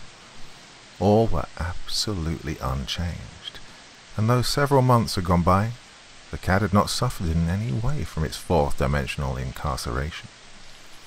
The infrared device was portable, and I meant to take it with me on my visit to the new realm in the company of Edgar Halpin. I, but not Halpin, would return anon to resume the threads of mundane existence. My experiments had all been carried on with utter secrecy. To mask their real nature, as well as to provide myself with the needful privacy, I built a small laboratory in the woods of an uncultivated ranch that I owned, lying midway between Auburn and Bowman. Here I retired at varying intervals when I had the requisite leisure, ostensibly to conduct some chemical experiments of an educative but far from unusual type. I never admitted anyone to the laboratory, and no great amount of curiosity was evinced by friends and acquaintances regarding its contents or the tests I was carrying on. Never did I breathe a syllable to anyone that could indicate the true goal of my researches. I shall never forget the jubilation I felt when the infrared device had proven its practicality by retrieving the plate, the bust, the 2 volumes, and the cat. I was so eager for the consummation of my long-delayed revenge that I did not even consider a preliminary personal trip into the fourth dimension. I had determined that Edgar Halpin must precede me when I went. I did not feel, however, that it would be wise to tell him anything concerning the real nature of my device, or the proposed excursion. Halpin at this time was suffering from recurrent attacks of terrific neuralgia. One day, when he complained more than usual, I told him, under the seal of confidence, that I'd been working on a vibratory invention for the relief of such maladies, and had finally perfected it. "I'll take you out to the laboratory tonight. You can try it," I said. "It'll fix you up in a jiffy. All you'll have to do will be to sit on a chair and let me turn on the current. But don't say anything to anybody." "Thanks, old man," he rejoined. "I'll certainly be grateful if you can do anything to stop this damnable pain. It feels like electric drills boring through my head all the time." I had chosen my time well, for all things were favorable to the maintenance of the secrecy I desired. Halpin lived on the outskirts of the town, and he was alone for the nonce, his housekeeper having gone away on a brief visit to some sick relative. The night was murky and foggy, and I drove to Halpin's house and stopped for him shortly after the dinner hour, when few people were abroad. I do not think anyone saw us when we left the town. I followed a rough and little used by-road for most of the way to my laboratory, saying that I did not care to meet other cars in the thick fog, if I could avoid it. We passed no one, and I felt this was a good omen, and that everything had combined to further my plan. Halpin uttered an exclamation of surprise when I turned on the lights in my laboratory. "I didn't dream you had so much stuff here," he remarked, peering about with respectful curiosity as the long array of unsuccessful appliances which I had thrown aside in the course of my labours. I pointed to the chair above which the ultraviolet vibrator was suspended. "Take a seat, Ed," I enjoined him. "We'll soon cure everything that ails you." "Sure you ain't gonna electrocute me?" he joked, as he obeyed my direction. A thrill of fierce triumph ran through me like the stimulation of some rare elixir, when he had seated himself. Everything was in my power now, and the moment of recompense for my 10 years' humiliation and suffering was at hand. Halpin was so unsuspecting. The thought of any danger to himself, of any treachery on my part, would have been fantastically incredible to him. Putting my hand beneath my coat, I caressed the hilt of the hunting knife that I carried. "All set?" I asked him. "Sure, Mike. Go ahead and shoot." I'd found the exact range that would involve all of Halpin's body without affecting the chair itself. Fixing my gaze upon him, I pressed the little knob that turned on the current of vibratory rays. The result was practically instantaneous. for he seemed to melt like a puff of thinning smoke. I could still see his outlines for a moment, and the look of a phantasmal astonishment on his face. And then he was gone. Utterly gone. Perhaps it will be a source of wonderment that, having annihilated Halpin as far as all earthly existence was concerned, I was not content merely to leave him in the unseen, intangible plane to which he had been transposed. Would that I had been content to do so. But the wrong I'd suffered was hot and cankerous within me, and I could not bear to think that he still lived in any form or upon any plane. Nothing but absolute death would suffice to assuage my resentment, and the death must be inflicted by my own hand. It now remained to follow Halpin into that realm which no man had ever visited before, and of whose geographical conditions and characteristics I had formed no idea whatsoever. I felt sure, however, that I could enter it and return safely, after disposing of my victim. The return of the cat left no apparent room for doubt on that score. I turned out the lights, and seating myself in the chair with a portable infrared vibrator in my arms, I switched on the ultraviolet power. The sensation I felt was that of one who falls with nightmare velocity into a great gulf. My ears were deaf with the intolerable thunder of my descent. A frightful sickness overcame me, and I was near to losing all consciousness for a moment, in the black vortex of roaring space and force that seemed to draw me nadirward through the ultimate pits. Then the speed of my fall was gradually retarded, and I came gently down to something that was solid beneath my feet. There was a dim glimmering of light that grew stronger as my eyes accustomed themselves to it, and by this light I saw Halpin standing a few feet away. Behind him were dark, amorphous rocks and the vague outlines of a desolate landscape of low mounds and primordial, treeless flats. Even though I'd hardly known what to expect, I was somewhat surprised by the character of the environment in which I found myself. At a guess, I would have said that the fourth dimension would be something more colorous and complex, and varied, a land of multified hues and many angled forms. However, in its drear and primitive desolation, the place was truly ideal for the commission of the act I had intended. Halpin came toward me in the doubtful light. There was a dazed and almost idiotic look on his face, and he stuttered a little as he tried to speak. "Oh, what happened?" he articulated at last. "Never mind what happened. It isn't a circumstance to what's going to happen now." I laid the portable vibrator aside on the ground as I spoke. The dazed look was still on Halpin's face when I drew the hunting knife and stabbed him through the body with one clean thrust.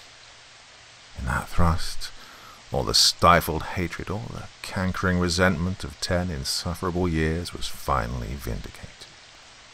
He fell in a twisted heap, twitched a little, and lay still. The blood oozed very slowly from his side and formed a puddle.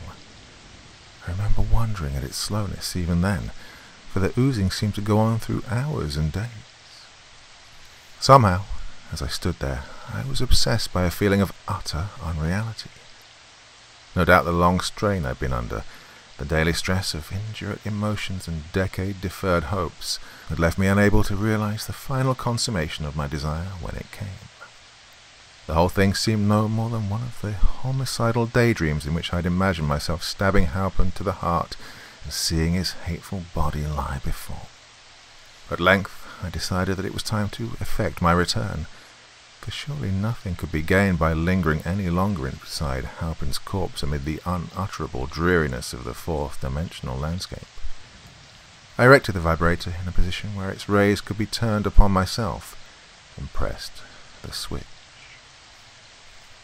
I was aware of a sudden vertigo, and felt that I was about to begin another descent into fathomless vortical gulfs. But, though the vertigo persisted, nothing happened, and I found that I was still standing beside the corpse, in the same dismal milieu. Confoundment and growing consternation crept over me. Apparently, for some unknown reason, the vibrator would not work in the way I'd so confidently expected. Perhaps in these new surroundings there was some barrier to the full development of the infrared power. I do not know, but at any rate, there I was, in a truly singular and far from agreeable predicament. I do not know how long I fooled in a mounting frenzy with the mechanism of the vibrator, in the hope that something had temporarily gone wrong and could be remedied, if the difficulty were only found. However, all my tinkerings were of no avail. The machine was in perfect working order, but the required force was wanting. I tried the experiment of exposing small articles to the influence of the rays. A silver coin in a handkerchief dissolved and disappeared very slowly. I felt they must have regained the levels of mundane existence, but evidently the vibrational force was not strong enough to transport a human being. Finally, I gave it up and threw the vibrator to the ground.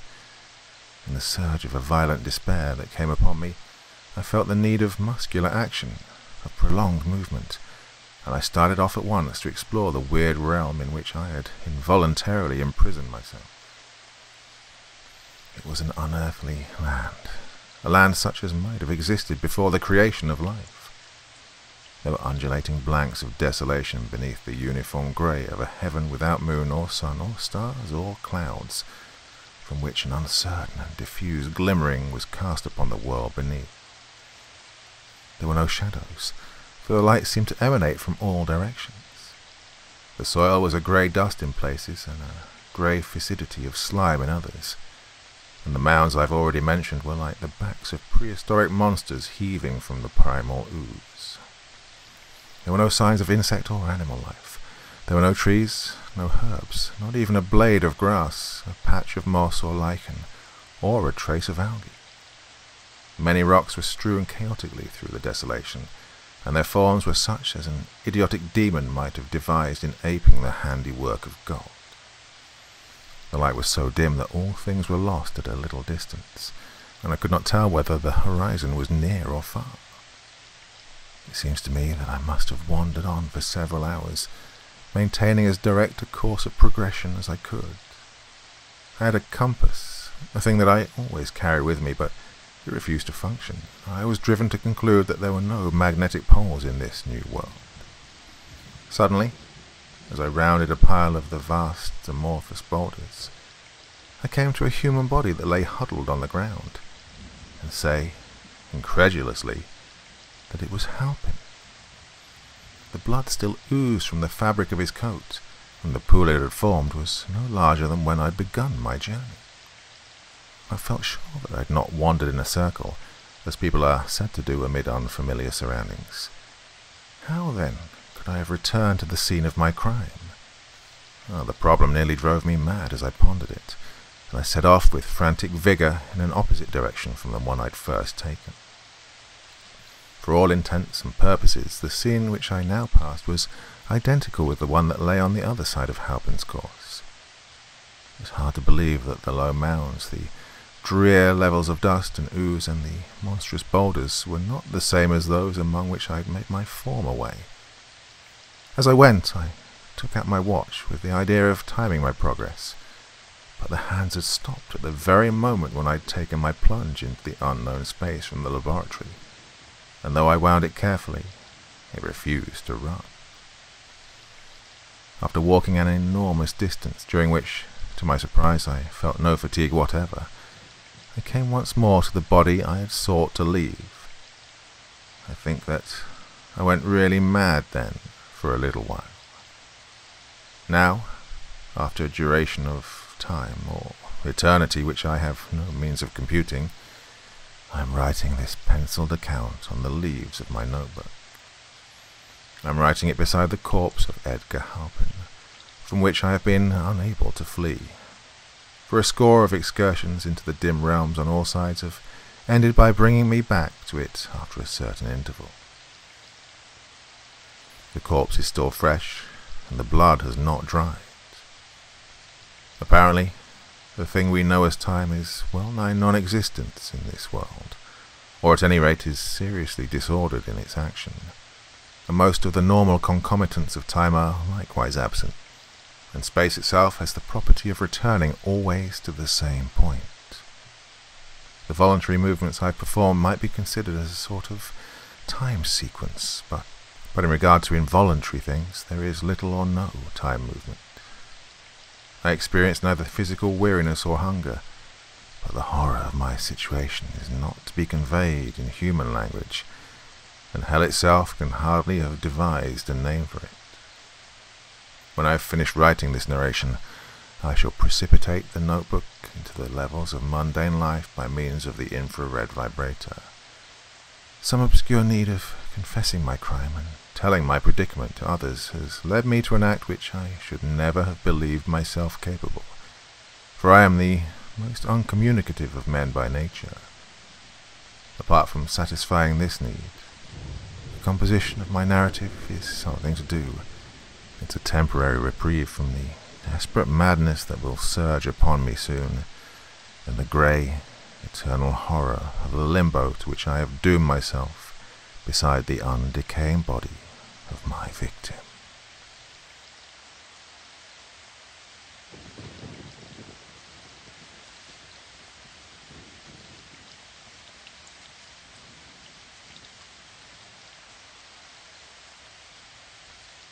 Old Garfield's Heart.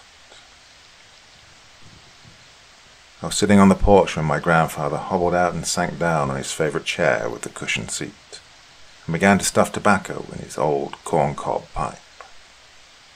"I thought you'd been going to the dance," he said. "I'm waiting for Doc Blaine," I answered. "I'm going over to old man Garfield's with him."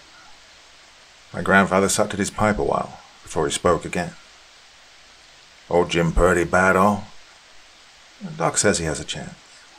"Who's taking care of him?" "Joe Braxton, against Garfield's wishes, but somebody had to stay with him." My grandfather sucked his pipe noisily and watched the heat lightning playing away off up in the hills. And he said, "You think old Jim's the biggest liar in this county, don't you?" "He tells some pretty tall tales," I admitted. "Some of the things he claimed he took part in must have happened before he was born." "I came from Tennessee to Texas in 1870, my grandfather said abruptly. "I saw this town of Lost Knob, grew up with nothing. There wasn't even a Long Hut store here when I came, but old Jim Garfield was here, living in the same place he lives now. Only then it was a log cabin. He don't look a day older now than he did the first time I saw him." "You've never mentioned that before," I said in some surprise. "I knew you put it down to an old man's maunderings," he answered. "Old Jim was the first white man to settle in this country. He built his cabin a good 50 miles west of the frontier. God knows how he done it, for these hills swarmed with Comanches back then. I remember the first time I ever saw him. Even then, everyone called him Old Jim. Remember him telling me the same tales he told you, how he was at the Battle of San Jacinto when he was a youngster, and how he'd rode with you and Cameron and Jack Hayes. Only I believe him and you don't." "That was so long ago," I protested. "The last Indian raid through this country was in 1874, said my grandfather, engrossed in his own reminiscences. "I was in on that fight. So was old Jim. I saw him knock old Yellowtail off his Mustang at 700 yards with a buffalo rifle. But before that I was with him in a fight up near the head of Locust Creek. A band of Comanches came down Mesquite, looting and burning, rode through the hills and started back up Locust Creek, and a scout of us were hot on their heels. We ran onto them just at sundown in Mesquite Flat. Killed 7 of them, and the rest skinned out through the brush on foot. The 3 of our boys were killed, and Jim Garfield got a thrust in the breast with a lance.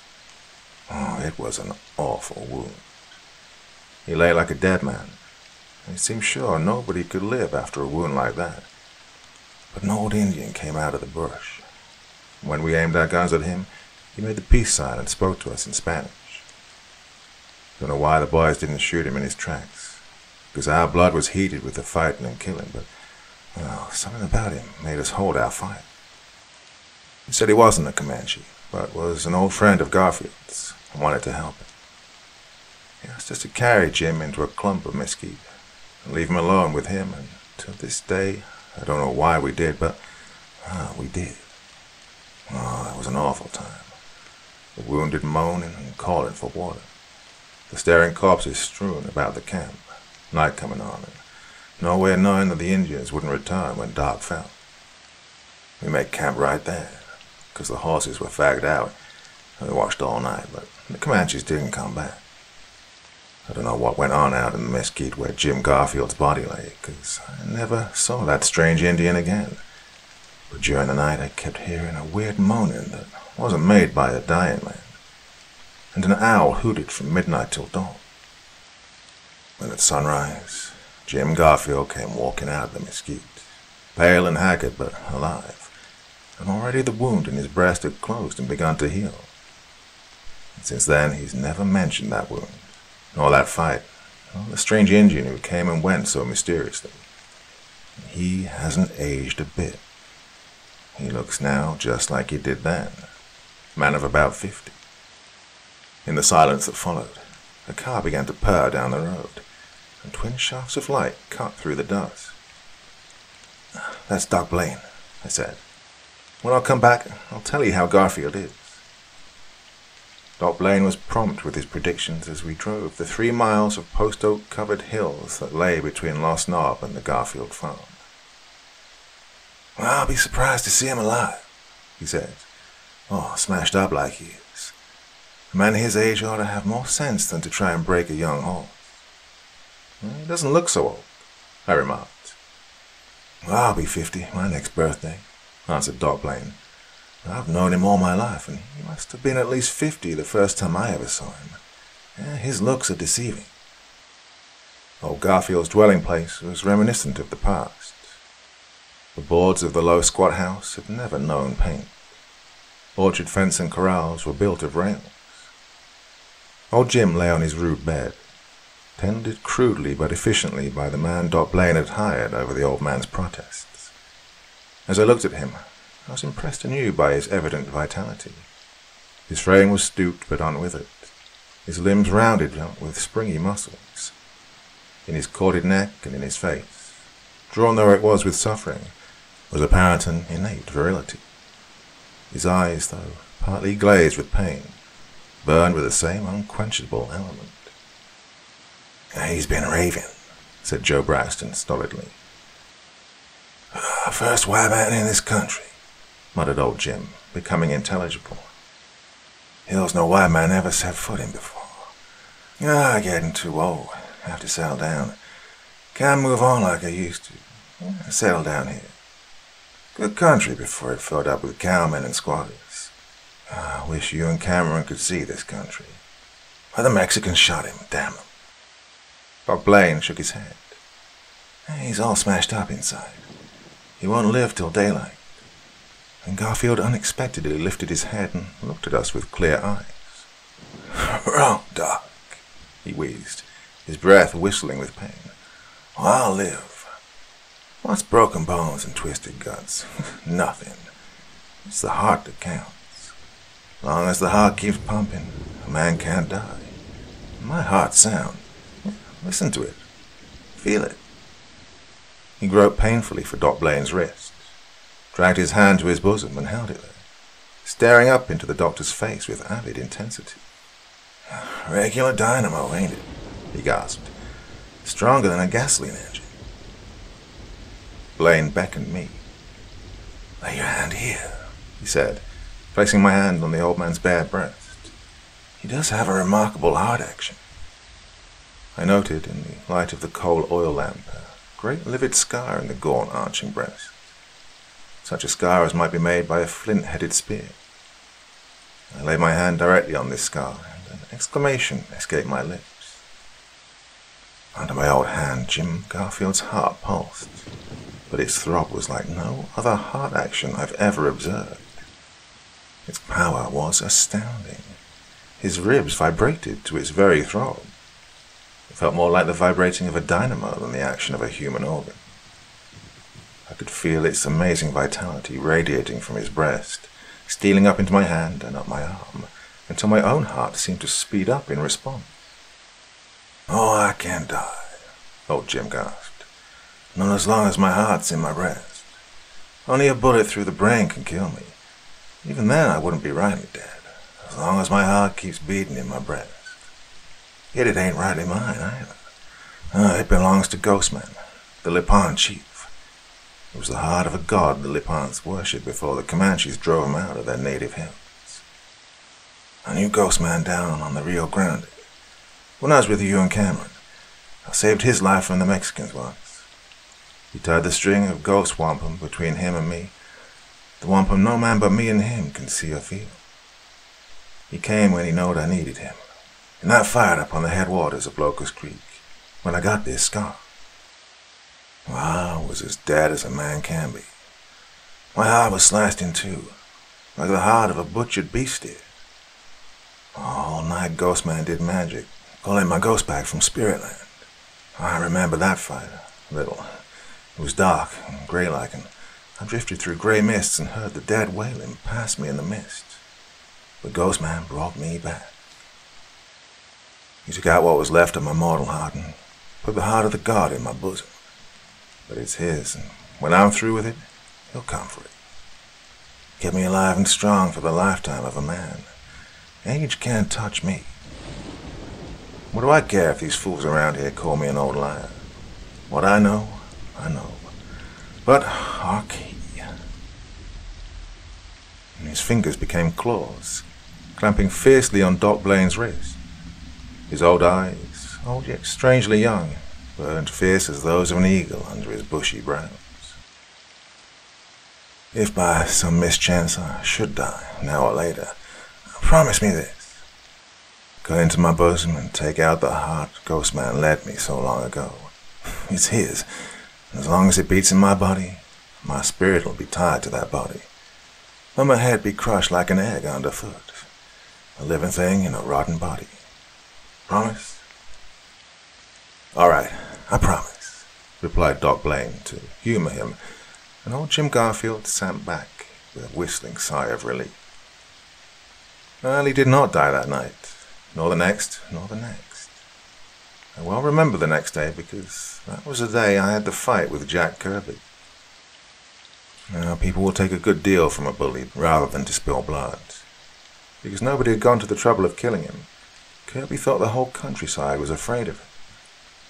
He'd bought a steer from my father, and when my father went to collect for it, Kirby told him that he paid the money to me, which was a lie. I went looking for Kirby and came upon him in a bootleg joint, boasting of his toughness and telling the crowd that he was going to beat me up and make me say that he paid me the money, that I had to stick it into my own pocket.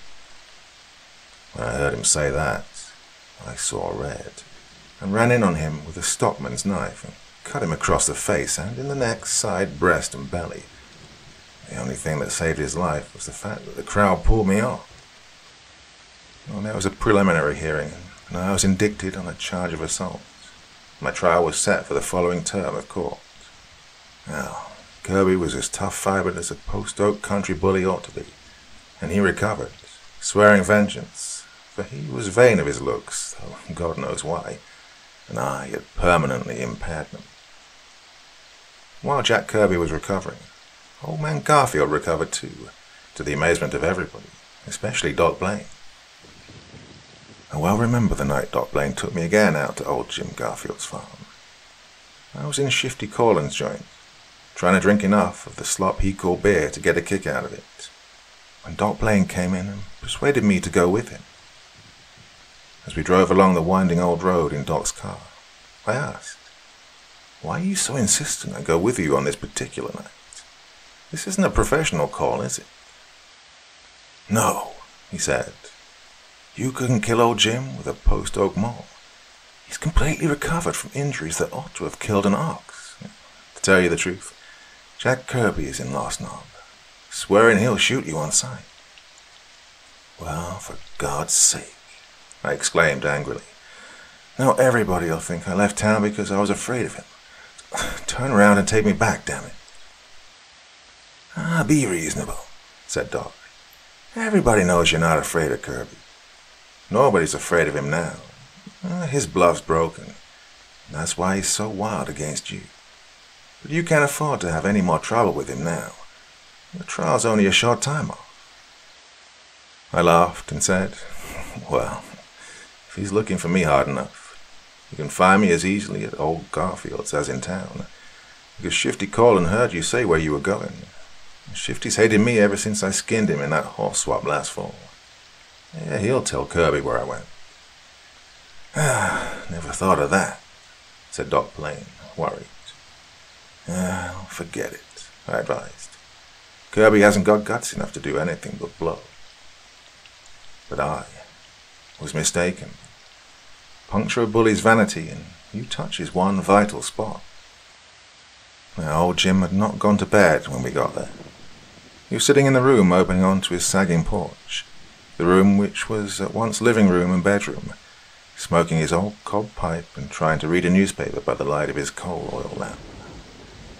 All the windows and doors were wide open for the coolness, and the insects which swarmed in and fluttered around the lamp didn't seem to bother him. We sat down and discussed the weather, which isn't so insane as one might suppose in a country where men's livelihood depends on sun and rain, and is at the mercy of wind and drought. The talk drifted into other kindred channels, and after some time, Doc Blaine bluntly spoke of something that hung in his mind. "Jim," he said, "that night I thought you were dying. You babbled a lot of stuff about your heart, and an Indian who lent you his. How much of that was delirium?" "None, Doc," said Garfield, pulling at his pipe. "It was gospel truth. Ghostman, the Lipan priest of the gods of night, replaced my dead, torn heart with one from something he worshipped. I ain't sure myself just what something is. Well, something from way back, a long way off, he said. But being a god, he can do without his heart for a while. But when I die, if I ever get my head smashed so my consciousness is destroyed, the heart must be given back to Ghostman." "You mean you were in earnest about cutting out your heart?" demanded Doc Blaine. "Oh, it has to be," answered old Garfield. "A living thing and a dead thing is opposed to nature. That's what Ghostman said." Who the devil was Ghostman? Well, I told you, a witch doctor of the Lipans who dwelled in this country before the Comanches came down from the State Plains and drove them south across the Rio Grande. I was a friend to him. I reckon a Ghostman is the only one left alive. Alive? Now? I don't know, confessed old Jim. I don't know whether he's alive or dead. I don't know whether he was alive when he came to me after the fight on Locust Creek, or even if he was alive when I knowed him in the southern country. Alive as we understand life, I mean. God, what balderdash is this? Demanded Doc Blaine uneasily, and I felt a slight stirring in my hair. Outside was stillness and the stars, and the black shadows of the post oak woods. The lamp cast old Garfield's shadow grotesquely on the wall, so it didn't at all resemble that of a human, and his words were strange as words heard in a nightmare. "I know what you wouldn't understand," said old Jim. "I don't understand myself, and I ain't got the words to explain them things I feel and know without understanding. The Lapans were kin to the Apaches, and the Apaches learned curious things from the Pueblos. Ghostman was, that's all I can say. Alive or dead, I don't know, but he was. What's more, he is." "Oh, is it you or me that's crazy?" asked Doc Blaine. "Well," said old Jim, "I'll tell you this much. Ghostman knew Coronado." "Crazy as a loon," murmured Doc Blaine. Then he lifted his head. "What's that?" "Horse turning in from the road," I said. "Sounds like it stopped." I stepped to the door, like a fool, and stood etched in the light behind me. I got a glimpse of a shadowy bulk I knew to be a man on a horse. Then Doc Blaine yelled, "Look out!" and threw himself against me, knocking us both sprawling. At the same instant I heard the smashing report of a rifle, and old Garfield grunted and fell heavily. "Jack Kirby!" screamed Doc Blaine. "He's killed him!" I scrambled up, hearing the clatter of retreating hooves. snatched old Jim's shotgun from the wall, rushed recklessly out onto the sagging porch, and let go both barrels at the fleeing shape, dim in the starlight. The charge was too light to kill at that range, but the birdshot stung the horse and maddened him. He swerved, crashed headlong through a rail fence, and charged across the orchard, and a peach tree limb knocked his rider out of the saddle. He never moved after he hit the ground. I ran up there and looked down at him. It was Jack Kirby right enough, and his neck was broken like a rotten branch. I let him lie and ran back to the house. Doc Blaine had stretched old Garfield out on a bench he'd dragged in from the porch. Doc's face was whiter than I'd ever seen it. Old Jim was a ghastly sight. He'd been shot with an old-fashioned .45-70, and at that range the heavy ball had literally torn off the top of his head. His features were masked with blood and brains. He'd been directly behind me, poor old devil, and he'd stopped the slug meant for me. Doc Blaine was trembling, although he was anything but a stranger to such sights. "Would you pronounce him dead?" he asked. "That's for you to say," I answered. "But even a fool could tell that he is dead." "He is dead," said Doc Blaine in a strained, unnatural voice. "Rigor mortis is already setting in, but feel his heart." I did, and I cried out. The flesh was already cold and clammy, but beneath it, that mysterious heart still hammered away steadily, like a dynamo in a deserted house. No blood coursed through those veins, and yet the heart pounded, pounded and pounded, like the pulse of eternity. "A living thing in a dead thing," whispered Doc Blaine, cold sweat on his face. "This is opposed to nature. I'm going to keep the promise I made him. I'll assume full responsibility. This is too monstrous to ignore." Our implements were a butcher knife and a hacksaw. Outside, only the still stars looked down on the black post oak shadows and the dead man that lay in the orchard.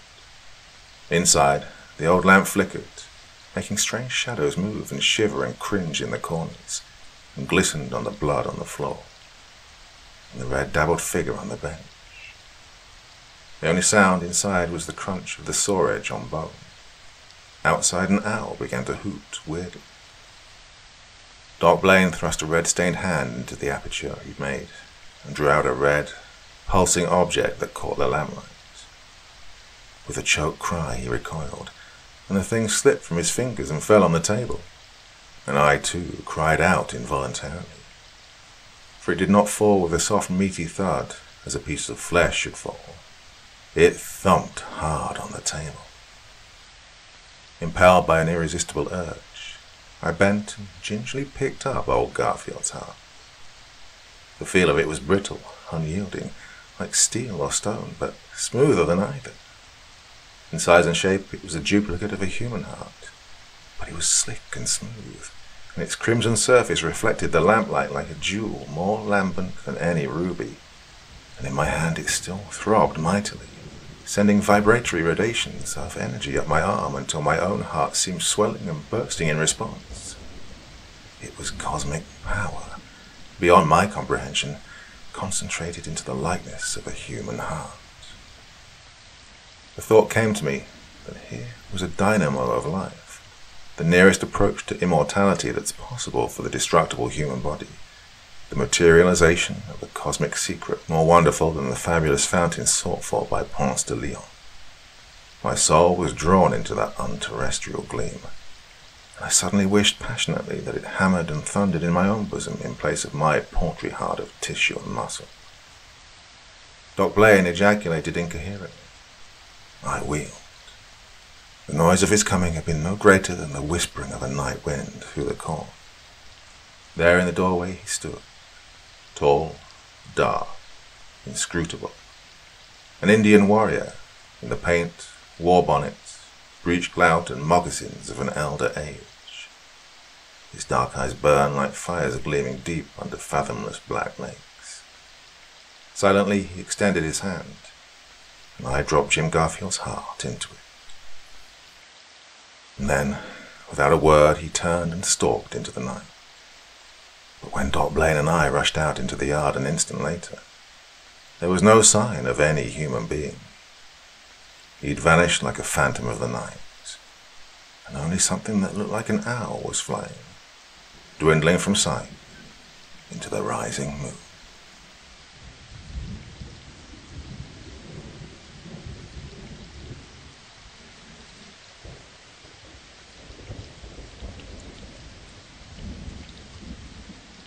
The abominations of Yondo.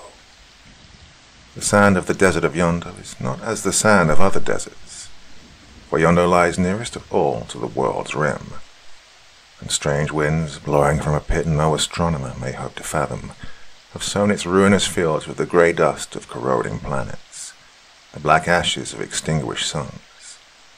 The dark, orb-like mountains which rise from its wrinkled and pitted plain are not all its own, the sum of fallen asteroids half buried in that abysmal sand.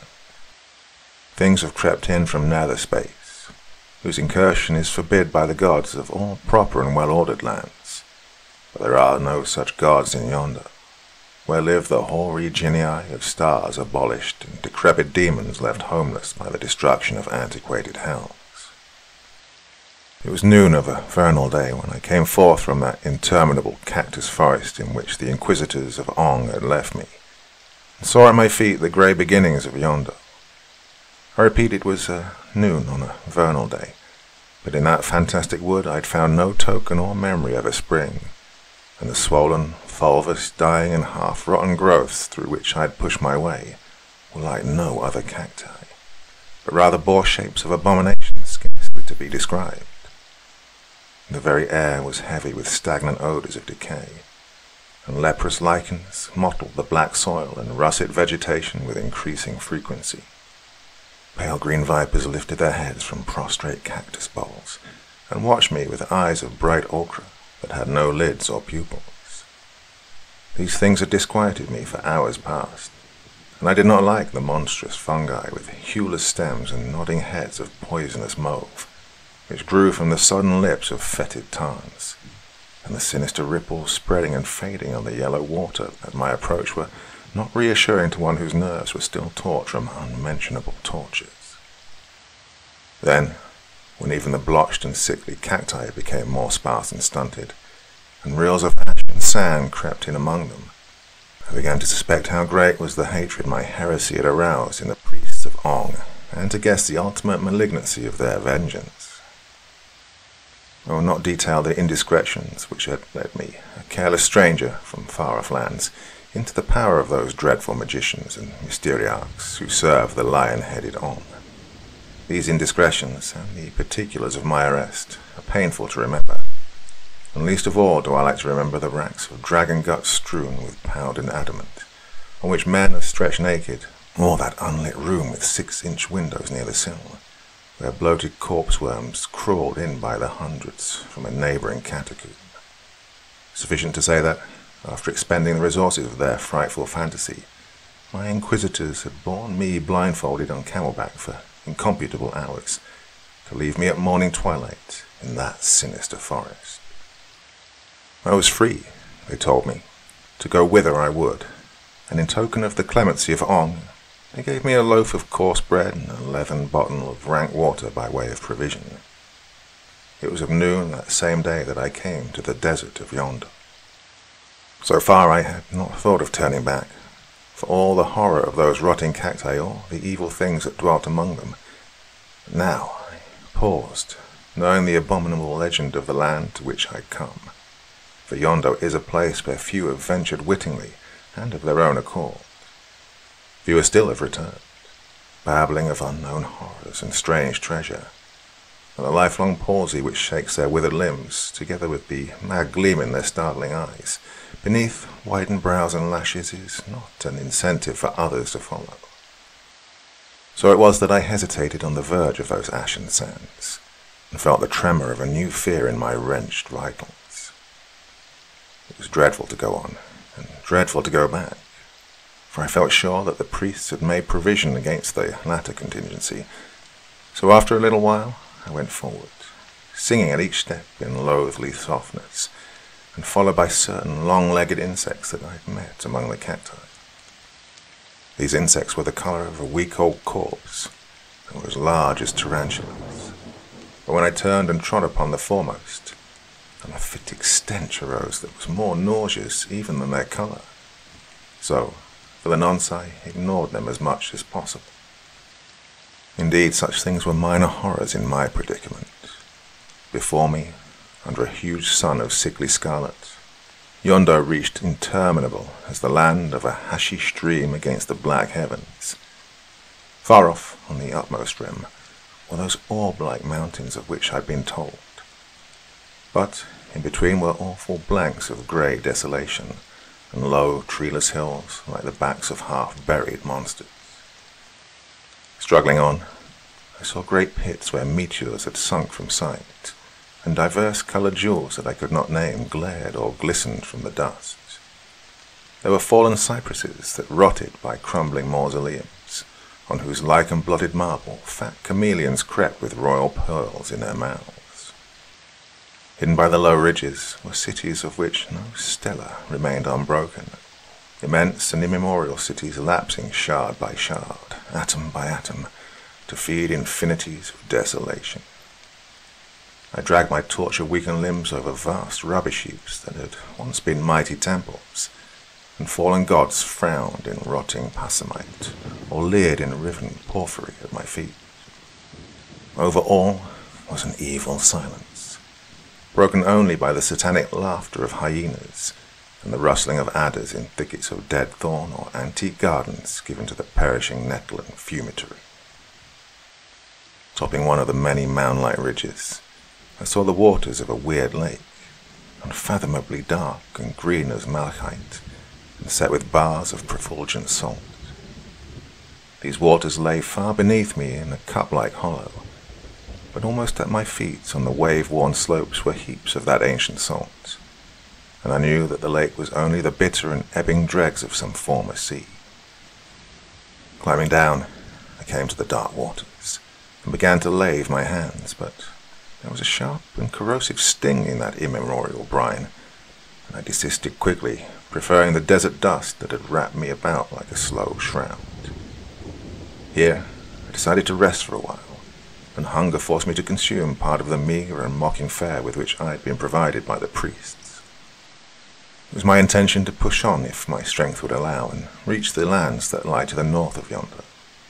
Now, these lands are desolate indeed, but their desolation is of a more usual than that of yonder, and certain tribes of nomads have been known to visit them occasionally. If fortune favoured me, I might fall in with one of these tribes. Well, the scant fare revived me, and for the first time in weeks of which I had lost all reckoning, I heard the whisper of a faint hope. Corpse-coloured insects had long since ceased to follow me, and so far, despite the eeriness of the sepulchral silence and the mounded dust of timeless ruin, I had met nothing half so horrible as those insects. I began to think that the terrors of yonder were somewhat exaggerated. It was then that I heard a diabolic chuckle on the hillside above me. The sound began with a sharp abruptness that startled me beyond all reason, and continued endlessly, never varying its single note, like the mirth of an idiotic demon. I turned and saw the mouth of a dark cave, fanged with green stalactites, which I had not perceived before. The sound appeared to come from within this cave. With a fearful intentness, I stared at the black opening. The chuckle grew louder, but for a while I could see nothing. At last I caught a whitish glimmer in the darkness. Then, with all the rapidity of nightmare, a monstrous thing emerged. It had a pale, hairless, egg-shaped body, large as that of a gravid she-goat, and this body was mounted on 9 long, wavering legs with many flanges, like the legs of some enormous spider. The creature ran past me to the water's edge, and I saw that there were no eyes in its oddly sloping face, but 2 knife-like ears rose high above its head, and a thin, wrinkled snout hung down across its mouth, whose flabby lips, parted in that eternal chuckle, revealed rows of bat's teeth. It drank acidly of the bitter lake. Then, With thirst satisfied, it turned and seemed to sense my presence, for the wrinkled snout rose and pointed toward me, sniffing audibly. Whether the creature would have fled, or whether it meant to attack me, I do not know, for I could bear the sight no longer, but ran with trembling limbs amid the massive boulders and great bars of salt along the lake shore. Utterly breathless, I stopped at last, and saw that I was not pursued. I sat down, still trembling, in the shadow of a boulder. But I was to find little respite, for now began the second of those bizarre adventures which forced me to believe all the mad legends I had heard. More startling even than that diabolic chuckle was a scream that rose at my very elbow from the salt-compounded sand. The scream of a woman possessed by some atrocious agony, or helpless in the grip of devil. Turning, I beheld a veritable Venus, naked in a white perfection that could fear no scrutiny, but immersed to her navel in the sand. Her terror-widened eyes implored me, and her lotus hands reached out with beseeching gesture. I sprang to her side and touched a marble statue whose carved lips were drooped in some enigmatic dream of dead cycles, and whose hands were buried with the lost loveliness of hips and thighs. Again I fled, shaken with a new fear, and again I heard the scream of a woman's agony. But this time I did not turn to see the imploring eyes and hands. Up the long slope to the north of that accursed lake, stumbling over boulders of basanite and ledges that were sharp with verdigris-covered metals, floundering in pits of salt, on terraces wrought by the receding tide in ancient eons, I fled as a man flies from dream to baleful dream of some cocodemonical night. At whiles there was a cold whisper in my ear, which did not come from the wind of my flight. And looking back as I reached one of the upper terraces, I perceived a singular shadow that ran pace by pace with my own. This shadow was not the shadow of man or ape nor any beast. Now, the head was too grotesquely elongated, the squat body too gibbous, and I was unable to determine whether the shadow possessed 5 legs or whether what appeared to be the 5th was merely a tail. Terror lent me new strength, and I'd reached the hilltop when I dared to look back again. But still the fantastic shadow kept pace by pace with mine, and now I caught a curious and utterly sickening odour, as foul as the odour of bats who've hung in a charnel house amid the mould of corruption. I ran for leagues, while the red sun slanted above the asteroidal mountains to the west, and the weird shadow lengthened with mine, but always kept at the same distance behind me. An hour before sunset I came to a small circle of pillars that rose miraculously unbroken amid ruins that were like a vast pile of potsherds. As I passed among these pillars, I heard a whimper, like the whimper of some fierce animal, between rage and fear, and saw that the shadow had not followed me within the circle. I stopped and waited, conjecturing at once that I'd found a sanctuary my unwelcome familiar would not dare to enter. And in this the action of the shadow confirmed me. The thing hesitated, then ran about the circle of columns, pausing often between them, and whimpering all the while, at last went away and disappeared in the desert toward the setting sun. For a full half-hour I did not dare to move. Then the imminence of night, with all its probabilities of fresh terror, urged me to push on as far as I could to the north. For I was now in the very heart of yonder where demons or phantoms might dwell, who would not respect the sanctuary of the unbroken columns. Now, as I toiled on, the sunlight altered strangely, for the red orb nearing the mounded horizon sank and smouldered in a belt of miasmal haze, where floating dust from all the shattered fanes and necropoli of yonder was mixed with evil vapours coiling skyward from the black, enormous gulfs lying beyond the utmost rim of the world. In that light, the entire waste, the rounded mountains, the serpentine hills, the lost cities were all drenched with phantasmal and darkening scarlet. Then, out of the north, where shadows mustered, there came a curious figure, a tall man, fully caparisoned in chainmail, or rather, what I assumed to be a man. As the figure approached me, clanking dismally at each step on the shrouded ground. I saw that his armour was of brass mottled with verdigris, and a casque of the same metal furnished with coiling horns and a serrate cone rose high above its head. Now, I say its head, for the sunset was darkening, and I could not clearly see at any distance. But when the apparition came abreast, I perceived that there was no face beneath the brows of the bizarre helmet, whose empty edges were outlined for a moment against the smouldering light. Then the figure passed on, still clanking dismally, and vanished. But on its heels, the sunset faded. There came a second apparition, striding with incredible strides and halting when it loomed almost upon me in the red twilight. The monstrous mummy of some ancient king, still crowned with untarnished gold, but turning to my gaze a visage that more than time or the worm had wasted. Broken swathings flapped about the skeleton legs, and above the crown that was set with sapphires and orange rubies, a black something swayed and nodded horribly. But for an instant, I did not dream what it was. Then, in its middle, two oblique and scarlet eyes opened and glowed like hellish coals, and two ophidian fangs glittered in an ape-like mouth. A squat, furless, shapeless head on a neck of disproportionate extent leaned unspeakably down and whispered in the mummy's ear. Then, with one stride, the titanic lake took off the distance between us, and from out the folds of the tattered cerecloth a gaunt arm rose, and fleshless, taloned fingers laden with glowering gems reached out and fumbled for my throat.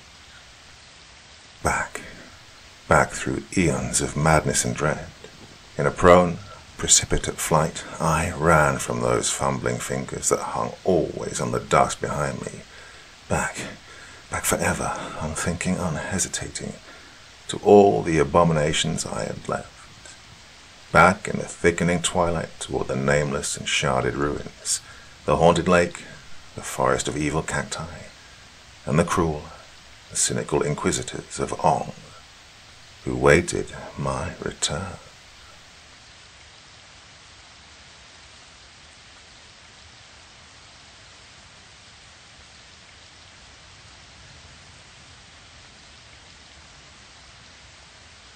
I've seldom been able to resist the allurement of a bookstore, particularly one that's well supplied with rare and exotic items.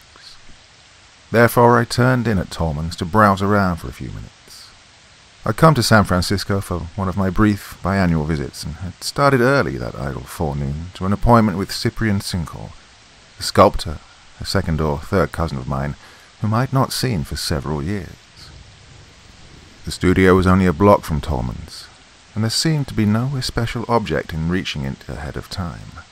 Cyprian had offered to show me his collection of recent sculptures, but remembering the smooth mediocrity of his former work, amid which there were a few banal efforts to achieve horror and grotesquerie, I did not anticipate anything more than an hour or two of dismal boredom.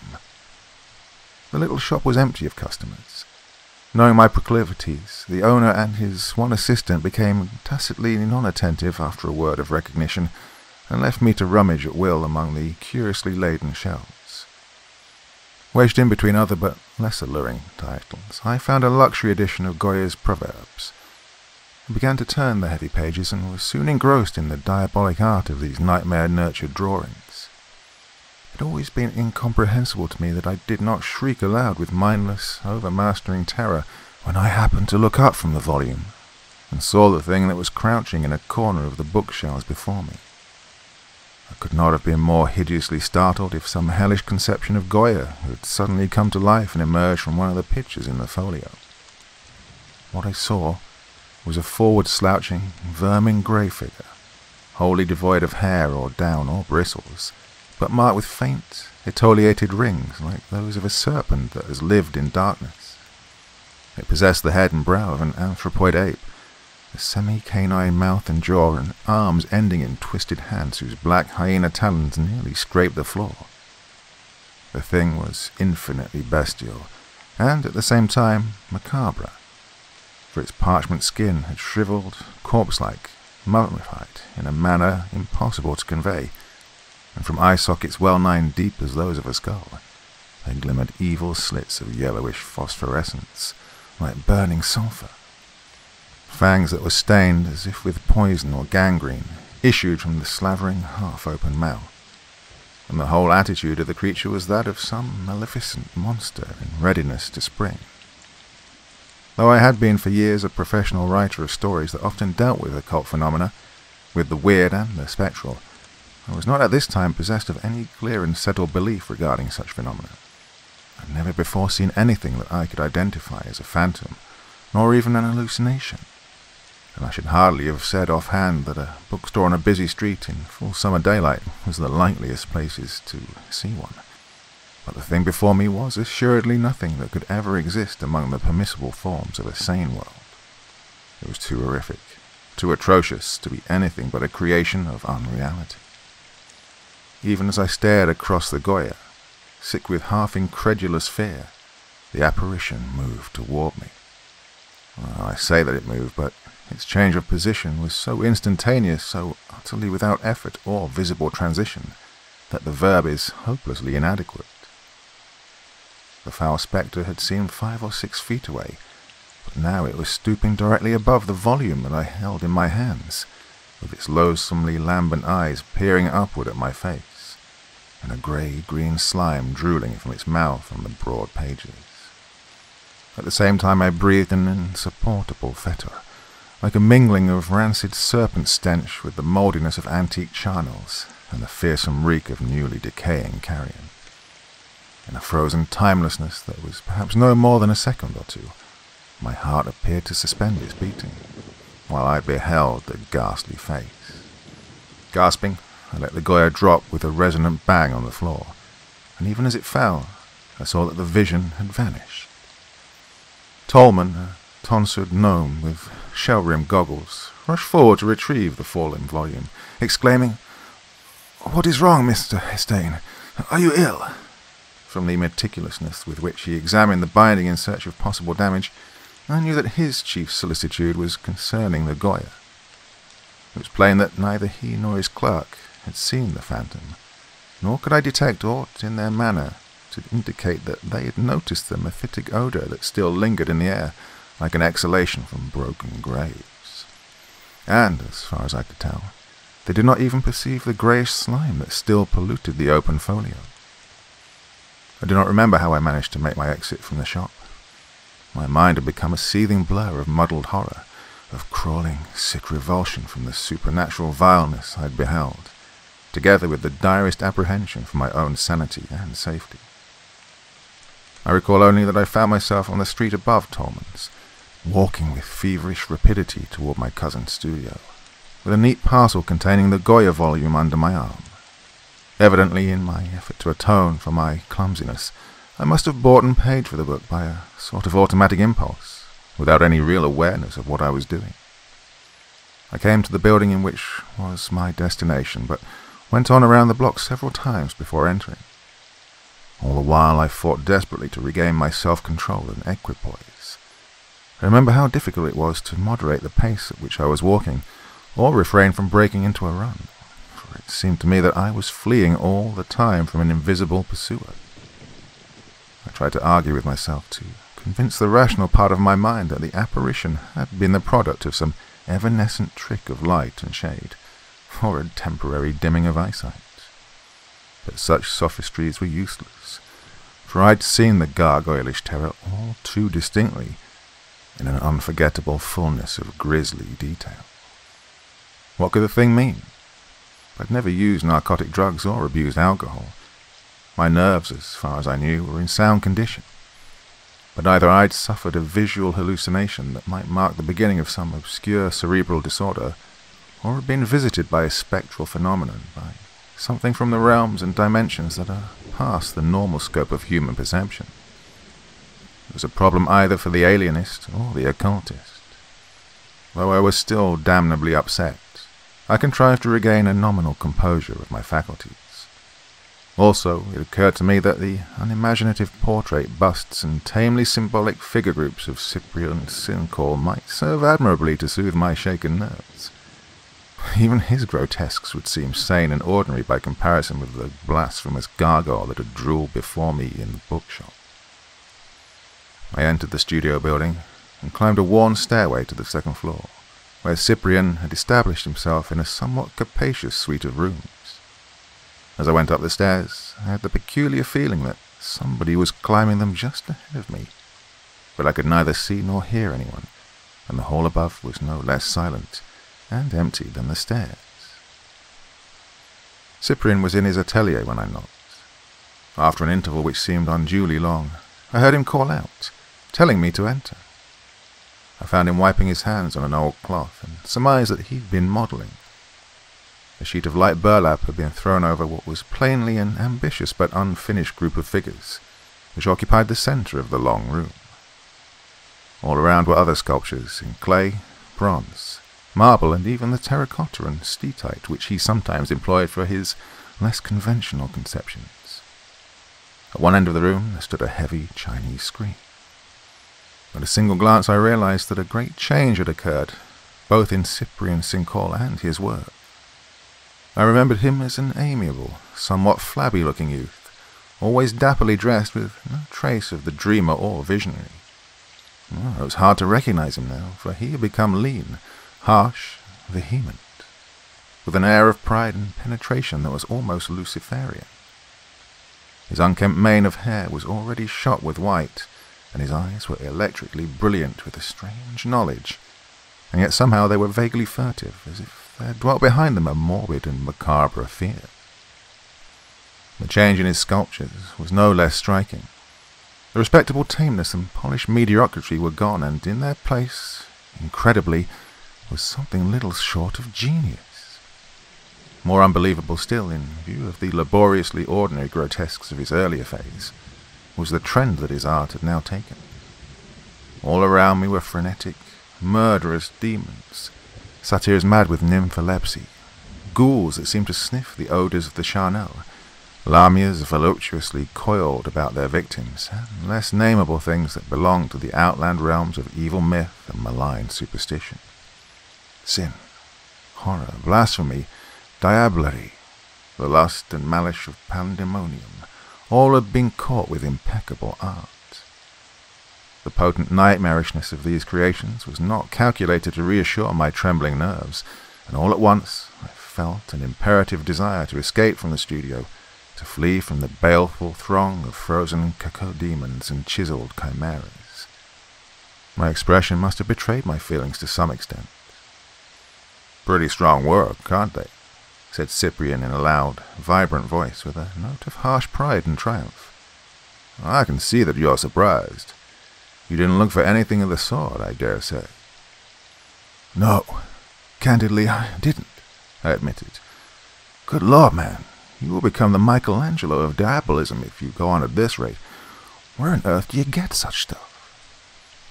"Yes, I've gone pretty far," said Cyprian, seeming to disregard my question. "Further even than you think, probably. If you could know what I know, could see what I have seen, you might make something really worthwhile out of your weird fiction, Philip. You are very clever and imaginative, of course, but you've never had any experience." Well, I was startled and puzzled. "Experience? What do you mean?" "Precisely that. You try to depict the occult and the supernatural without even the most rudimentary first-hand knowledge of them. I tried to do something of the same sort in sculpture years ago, without knowledge, and doubtless you recall the mediocre mess that I made of it, but I've learned a thing or two since then." "Sounds as if you made the traditional bond with the devil, or something of the sort," I observed with a feeble and perfunctory levity. Cyprian's eyes narrowed slightly, with a strange, secret look. "I know what I know. Never mind how or what. The world in which we live isn't the only world, and some of the others lie closer at hand than you think. The boundaries of the seen and the unseen are sometimes interchangeable." Recalling the malevolent phantom, I felt a peculiar disquietude as I listened to his words. An hour before, his statement would have impressed me as mere theorizing, but now it assumed an ominous and terrifying significance. What makes you think I have no experience of the occult? I asked. Well, your stories hardly show anything of the kind. Anything factual or personal. They are all palpably made up. When you've argued with a ghost, or watched the ghouls at mealtime, or fought with an incubus, or suckled a vampire, you may achieve some genuine characterization and color along such lines. Well, for reasons that should be fairly obvious, I had not intended to tell anyone of the unbelievable thing at Tolman's. Now, with a singular mixture of emotions, of compulsive, eerie terrors, and desire to refute the animadversions of Cyprian, I found myself describing the phantom. He listened with an inexpressive look, as if his thoughts were occupied with other matters than my story. Then, when I'd finished, "Oh, you're becoming more psychic than I imagined. Was your apparition anything like one of these?" With the last words, he lifted the sheet of burlap from the muffled group of figures beside which he'd been standing. I cried out involuntarily with the shock of that appalling revelation, and almost tottered as I stepped back. Before me, in a monstrous semicircle, were 7 creatures who might all have been modelled from the gargoyle that had confronted me across the folio of Goya drawings. Even in several that were still amorphous and incomplete, Cyprian had conveyed with a damnable art the peculiar mingling of primal bestiality and mortuary putrescence that had signalled the phantom. The 7 monsters had closed in on a cowering, naked girl, and were all clutching foully toward her with their hyena claws.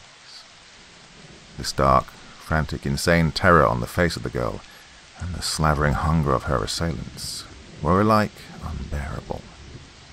The group was a masterpiece, in its consummate power of technique, but a masterpiece that inspired loathing rather than admiration.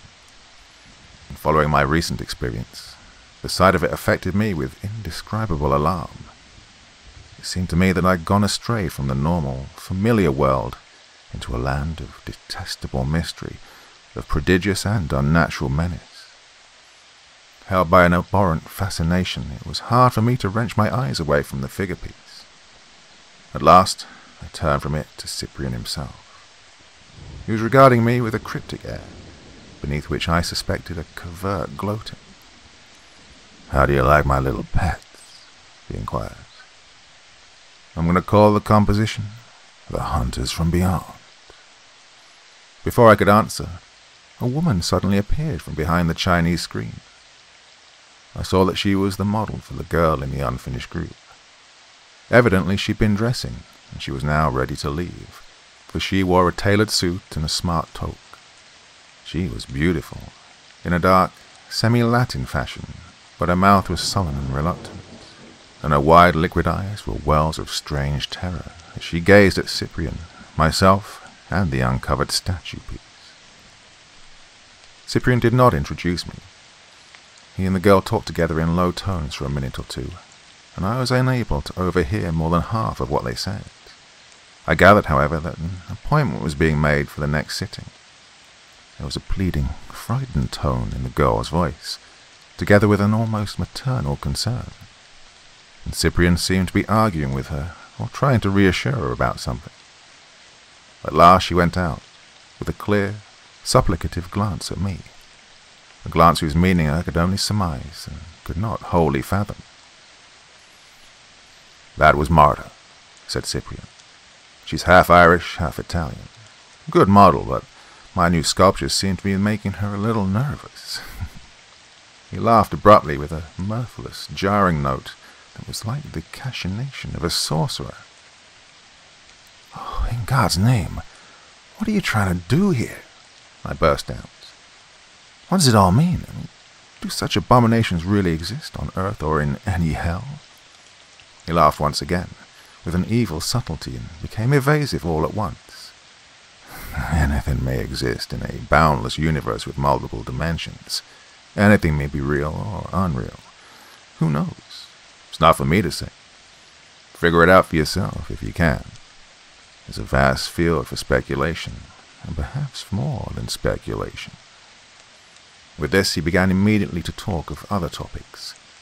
Baffled, mystified, with a sorely troubled mind and nerves that were more unstrung than ever by the black enigma of it all, I ceased to question him. Simultaneously, my desire to leave the studio became almost overwhelming, a mindless whirlwind panic that prompted me to run pell-mell from the room and down the stairs into the wholesome normality of the common 20th century streets.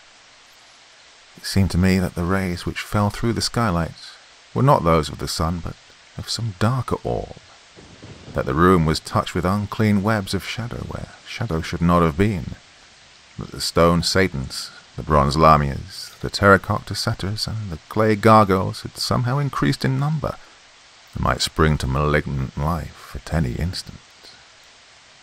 Hardly knowing what I said, I continued to converse for a while with Cyprian. Then, excusing myself on the score of a non-existent luncheon appointment, and promising vaguely to return for another visit before my departure to the city, I took my leave. I was surprised to find my cousin's model in the lower hall, at the foot of the stairway. From her manner and her first words, it was plain that she had been waiting. "You're Mr. Philip Hastane, aren't you?" she said in an eager, agitated voice. "I'm Martha Fitzgerald. Cyprian's often mentioned you, and I believe he admires you a lot." "Maybe you'll think I'm crazy," she went on, "but I had to speak to you. I can't stand the way that things are going here, and I'd refuse to come to the place anymore if it wasn't that I like Cyprian so much. I don't know what he's done, but he's altogether different from what he used to be. His new work is so horrible. Oh, you can't imagine how it frightens me. The sculptures he does are more hideous, more hellish all the time. Ugh, those drooling, dead-grey monsters in that new group of his. I can hardly bear to be in the studio with them. It isn't right for anyone to depict such things. Don't you think they're awful, Mr. Hastane? They look as if they broke loose from hell, make you think that hell can't be very far away. It is wrong and wicked for anyone to even imagine them, and I wish that Cyprian would stop. I'm afraid that something will happen to him, something terrible, to his mind if he goes on, and I'll go mad too if I have to see those monsters many more times. My God, no one could keep sane in that studio." She paused and appeared to hesitate. Then, "Can't you do something, Mr. Hastane? Can't you talk with him and tell him how wrong it is and how dangerous to his mental health? You must have a lot of influence with Cyprian. I mean, you are his cousin, aren't you? Oh, and he thinks you are very clever, too. Oh, I wouldn't ask you if I hadn't been forced to notice so many things that aren't as they should be. I wouldn't bother you either if I knew anyone else to ask. He shut himself up in that awful studio for the past year, and he hardly ever sees anybody. You're the first person he's invited to see his new sculptures. He wants them to be a complete surprise for the critics and the public when he holds his next exhibition. You'll speak to Cyprian, won't you, Mr. Hastane? I can't do anything to stop him. He seems to exult in the mad horrors he creates, and he merely laughs at me when I try to tell him the danger. However, I think that those things are making him a little nervous sometimes, that he's growing afraid of his own morbid imagination. Perhaps he'll listen to you." Well, if I'd needed anything more to unnerve me, the desperate pleading of the girl and her dark, obscurely baleful hintings wouldn't have been enough. I could see that she loved Cyprian, that she was frantically anxious concerning him, and hysterically afraid. Otherwise she would not have approached an utter stranger in this fashion. "But I haven't any influence with Cyprian," I protested, feeling a queer embarrassment. "And what am I to say to mine? His new sculptures are magnificent, and I've never seen anything more powerful of the kind. And how could I advise him to stop doing them? I mean, there would be no legitimate reason. He would simply laugh me out of the studio. An artist has the right to choose his own subject matter, even if he takes it from the nether pits of limbo and Erebus." Well, the girl must have pleaded and argued with me for many minutes in that deserted hall. Listening to her and trying to convince her of my inability to fulfill her request was like a dialogue in some futile and tedious nightmare. During the course of it, she told me a few details that I am unwilling to record in this narrative, details that were too morbid and too shocking for belief. regarding the mental alteration of Cyprian, and his new subject matter and method of work. They were direct and oblique hints of a growing perversion, but somehow it seemed that much more was being held back, that even in her most horrifying disclosures she was not wholly frank with me. At last, with some sort of hazy promise that I would speak to Cyprian, that I'd remonstrate with him, I succeeded in getting away from her and returned to my hotel. The afternoon and evening that followed were tinged as by the tyrannous adumbration of an ill dream. I felt that I'd stepped from the solid earth into a gulf of seething, menacing, madness-haunted shadow, and was lost henceforward to all rightful sense of location or direction. It was all too hideous and too doubtful and unreal. The change in Cyprian himself was no less bewildering, and hardly less horrifying than the vile phantom of the bookshop, and the demon sculptures that displayed a magisterial art.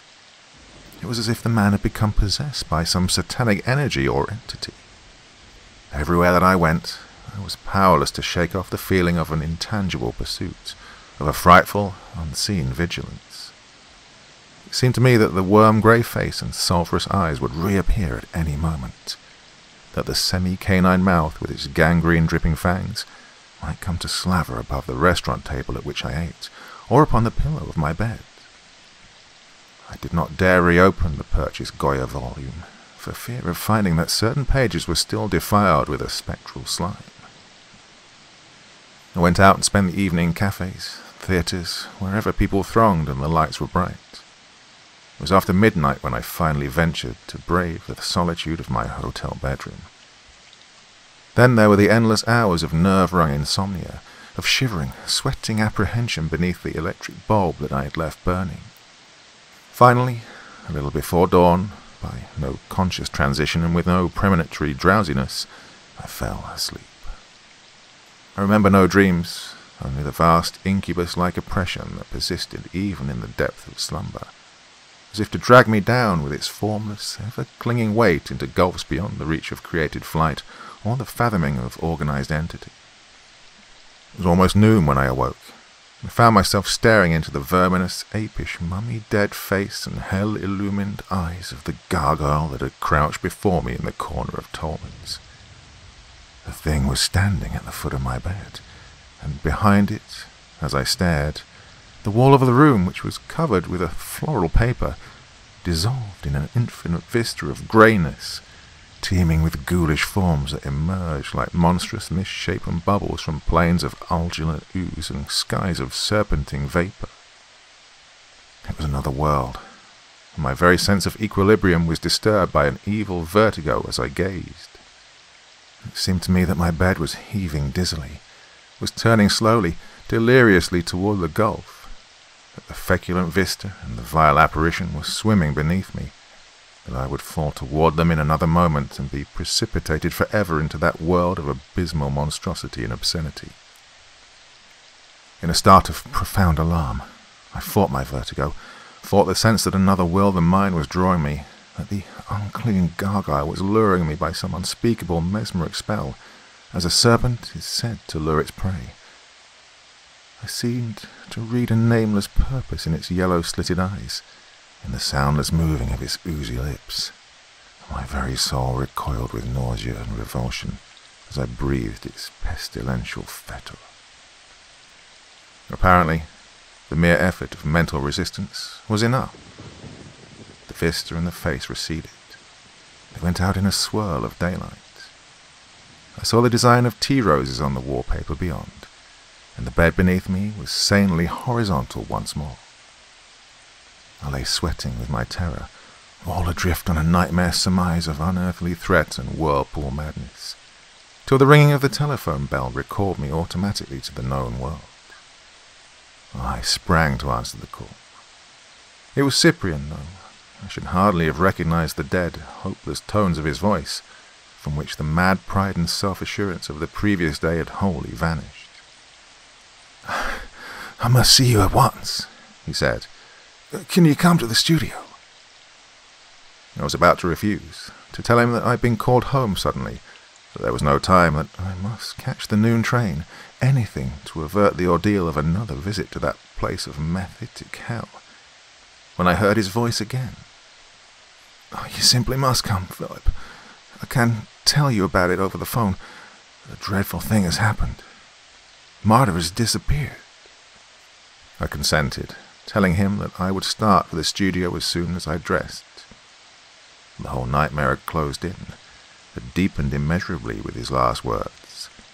But remembering the haunted face of the girl, her hysteric fears, her frantic plea, and my vague promise, I could not very well decline to go. I dressed and went out with my mind in a turmoil of abominable conjecture, of ghastly doubt, and apprehension all the more hideous because I was unsure of its subject. I tried to imagine what had happened, tried to piece together the frightful, evasive, half-admitted hints of an unknown terror into a tangible, coherent fabric, but found myself involved in a chaos of shadowy menace. I couldn't have eaten any breakfast, even if I'd taken the necessary time. I went at once to the studio and found Cyprian standing aimlessly amid his baleful statuary.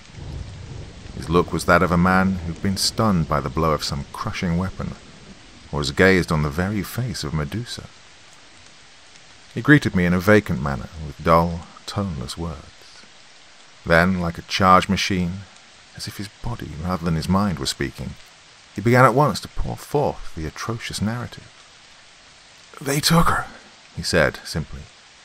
"Maybe you didn't know it or weren't sure of it, but I've been doing all my new sculptures from life, even that last group.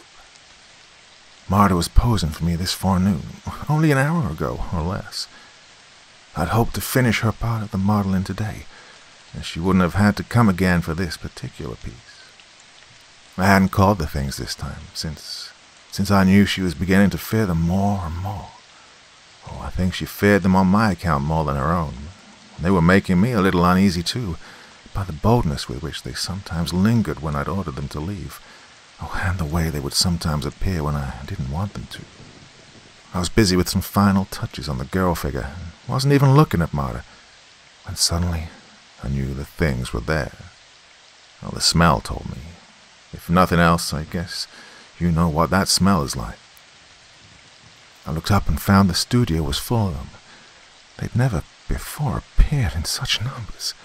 While they were surrounding Marta, they were crowding and jostling each other, all reaching toward her with their filthy talons. But even then, I didn't think they could harm her. Well, they are material beings in the sense that we are. They really have no physical power outside their own plane. All that they do have is, well, a sort of snaky mesmerism. They'll always try to drag you down to their own dimension by means of it. And God help anyone who yields to them, but you don't have to go unless you're weak or willing. I've never had any doubt of my power to resist them, and I didn't really dream they could do anything to Marta. Oh, it startled me, though, when I saw the whole crowd in Hellpack, and I ordered them to go pretty sharply. I was angry and somewhat alarmed, too, but they merely grimaced and slavered with that slow, twisting movement of their lips that's like a voiceless gibbering, and then they closed in on Marta, just as I represented them doing in that accursed group of sculpture. Only there were scores of them now, instead of merely 7. I can't describe how it happened, but all at once their foul talons had reached the girl. They were pawing her, were pulling at her hands, her arms, her body. She screamed, and I hope I'll never hear another scream so full of black agony and soul-unhinging fright. Then I knew that she'd yielded to them, either by choice or from excessive terror, and I knew that they were taking her away. For a moment the studio wasn't there at all, only a long, grey, oozing plain, beneath skies that were the fumes of hell, writhing like a million ghostly and distorted dragons. Marta was sinking into that ooze, and the things were all about her, gathering in fresh hundreds from every side, fighting each other for place, sinking with her like bloated, misshaped fang creatures into their native slime. And then everything vanished, and I was standing here in the studio, all alone with these damn sculptures. He paused for a little, and then stared with dreary, desolate eyes at the floor. And then, it was awful, Philip, and I'll never forgive myself for having anything to do with those monsters. I must have been a little mad, but I've always had a strong ambition to create some real stuff in the field of the grotesque and visionary and macabre. I don't suppose you ever suspected, back in my stodgy phase, that I had a veritable appetence for such things. I wanted to do in sculpture what Poe and Lovecraft and Baudelaire have done in literature, what Robson Goya did in pictorial art. And this was what led me into the occult. When I realized my limitations, I knew that I had to see the dwellers of the invisible worlds before I could depict them. I wanted to do it. I longed for this power of vision and representation more than anything else. And then, all at once, I found that I had the power of summoning the unseen. There was no magic involved, in the usual sense of the word. No spells and circles, no pentacles and burning gums from old sorcery books. At bottom, it was just willpower, I guess. A will to divine the satanic, to summon the innumerable malignites and grotesqueries of people from other planes than ours, or mingled unperceived with humanity. You have no idea what I've beheld, Philip. These statues of mine, these devils, vampires, lamias, satyrs, were all done from life, or at least from recent memory. The originals are what the occultists would call elementals, I suppose. There are endless worlds, contiguous to our own, or coexisting with it, that such beings inhabit. All the creations of myth and fantasy, all the familiar spirits that sorcerers have evoked, are resident in these worlds. And I made myself their master. I levied upon them at will. Then, from a dimension that must be a little lower than all others, a little nearer the ultimate nadir of hell, I called the innominate beings who pose for this new figure piece. I don't know who they are, but I have surmised a good deal. They are hateful as the worms of the pit. They are malevolent as harpies. They drool with a poisonous hunger not to be named or imagined. But I believe they were powerless to do anything outside their own sphere, and I've always laughed at them when they try to entice me, even though that snakish metal pull of theirs was rather creepy at times. It was as if soft, invisible, gelatinous arms were trying to drag you down from the firm shore into a bottomless bog. Oh, they are hunters, I am sure of that. Hunters from beyond. God knows what they'll do to Marta now they have her at their mercy. Oh, that vast, viscid, miasma-haunted place to which they took her is awful beyond the imagining of Satan. Perhaps even there they couldn't harm her body, but bodies aren't what they want. It isn't for human flesh that they grope with those ghoulish claws, and gape and slaver with those gangrenous mouths. The brain itself, and the soul, too, is their food. They are the creatures who prey on the minds of madmen and madwomen, who devour the disembodied spirits that have fallen from the cycles of incarnation, have gone down beyond the possibility of rebirth. Oh, to think of Marta in their power. It is worse than hell or madness. Marta loved me, I loved her too, though I didn't have the sense to realize it, wrapped as I was in my dark, baleful ambition and impious egotism. She was afraid for me, and I believe she surrendered voluntarily to the things. She must have thought they'd leave me alone if they secured another victim in my place. He ceased, and began to pace idly and feverishly about. I saw that his hollow eyes were alight with torment, as if the mechanical telling of this horrible story had in some manner served to re-quicken his crushed mind. Utterly and starkly appalled by his hideous revelations, I could say nothing, but could only stand and watch his torture-twisted face. Incredibly, his expression changed, with a wild, startled look that was instantly transfigured into joy. Turning to follow his gaze, I saw that Marta was standing in the center of the room. She was nude, apart from a Spanish shawl that she must have worn while posing. Her face was bloodless as the marble of a tomb, and her eyes were wide and blank as if she'd been drained of all life, of all thought or emotion or memory, as if even the knowledge of horror had been taken away from her. It was the face of the living dead, and the soulless mask of ultimate idiocy, and the joy faded from Cyprian's eyes as he stepped toward her. He took her in his arms. He spoke to her with a desperate, loving tenderness, with cajoling and caressing words. She made no answer, however, no movement of recognition or awareness, but stared beyond him with her blank eyes, to which the daylight and the darkness, the void air and her lover's face, would henceforward be the same. He and I both knew, in that instant, that she would never again respond to any human voice, or to human love or terror, that she was like an empty cerement, retaining the outward form of that which the worms have eaten in their mausolean darkness, of the noisome pits wherein she'd been, of that bournless realm and its pullulating phantoms. She could tell us nothing. Her agony had ended with the terrible mercy of complete forgetfulness. Like one who confronts the Gorgon, I was frozen by her wide and sightless gaze. Then, behind her, where stood an array of carved Satans and Lamias, the room seemed to recede.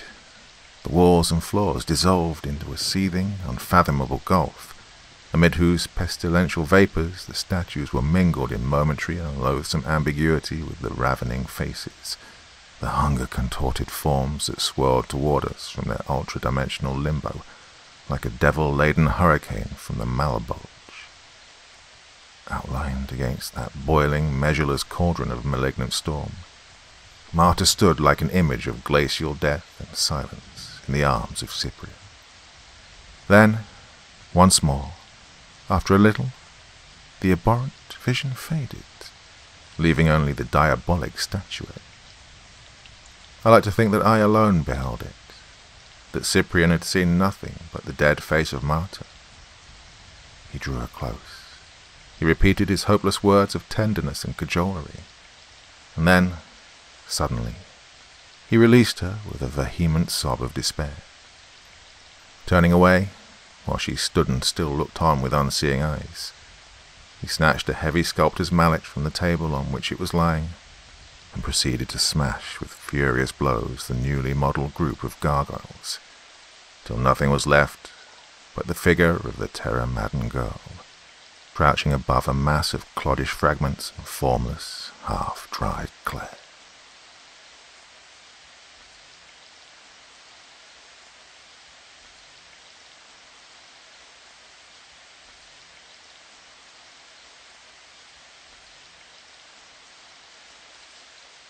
Two men stood in the billiard room of an old country house, talking.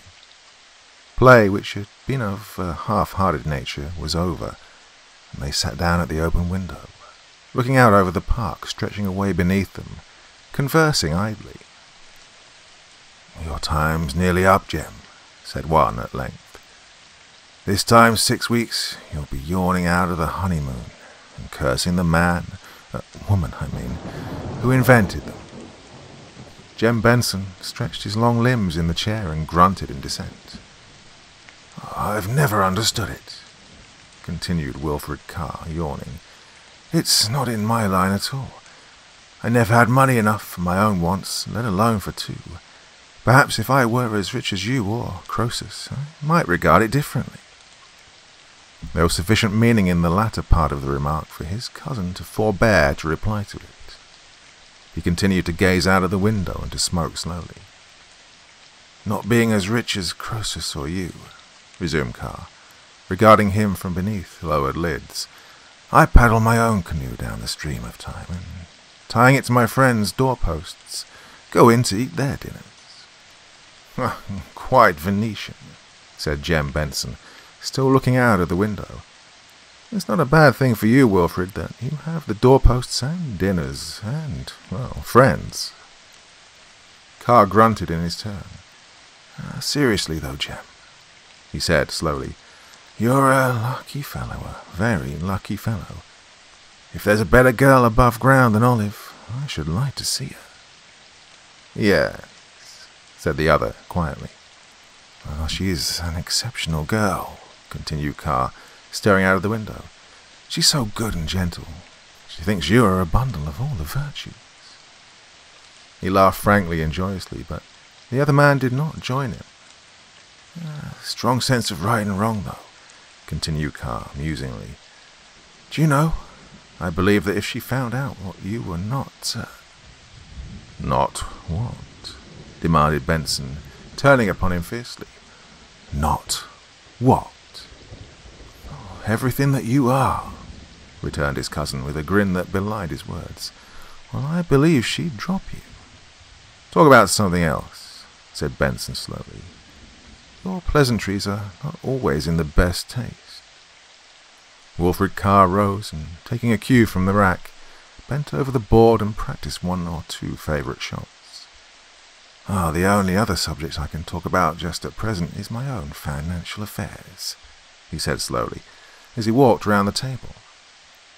"Talk about something else," Benson said again, bluntly.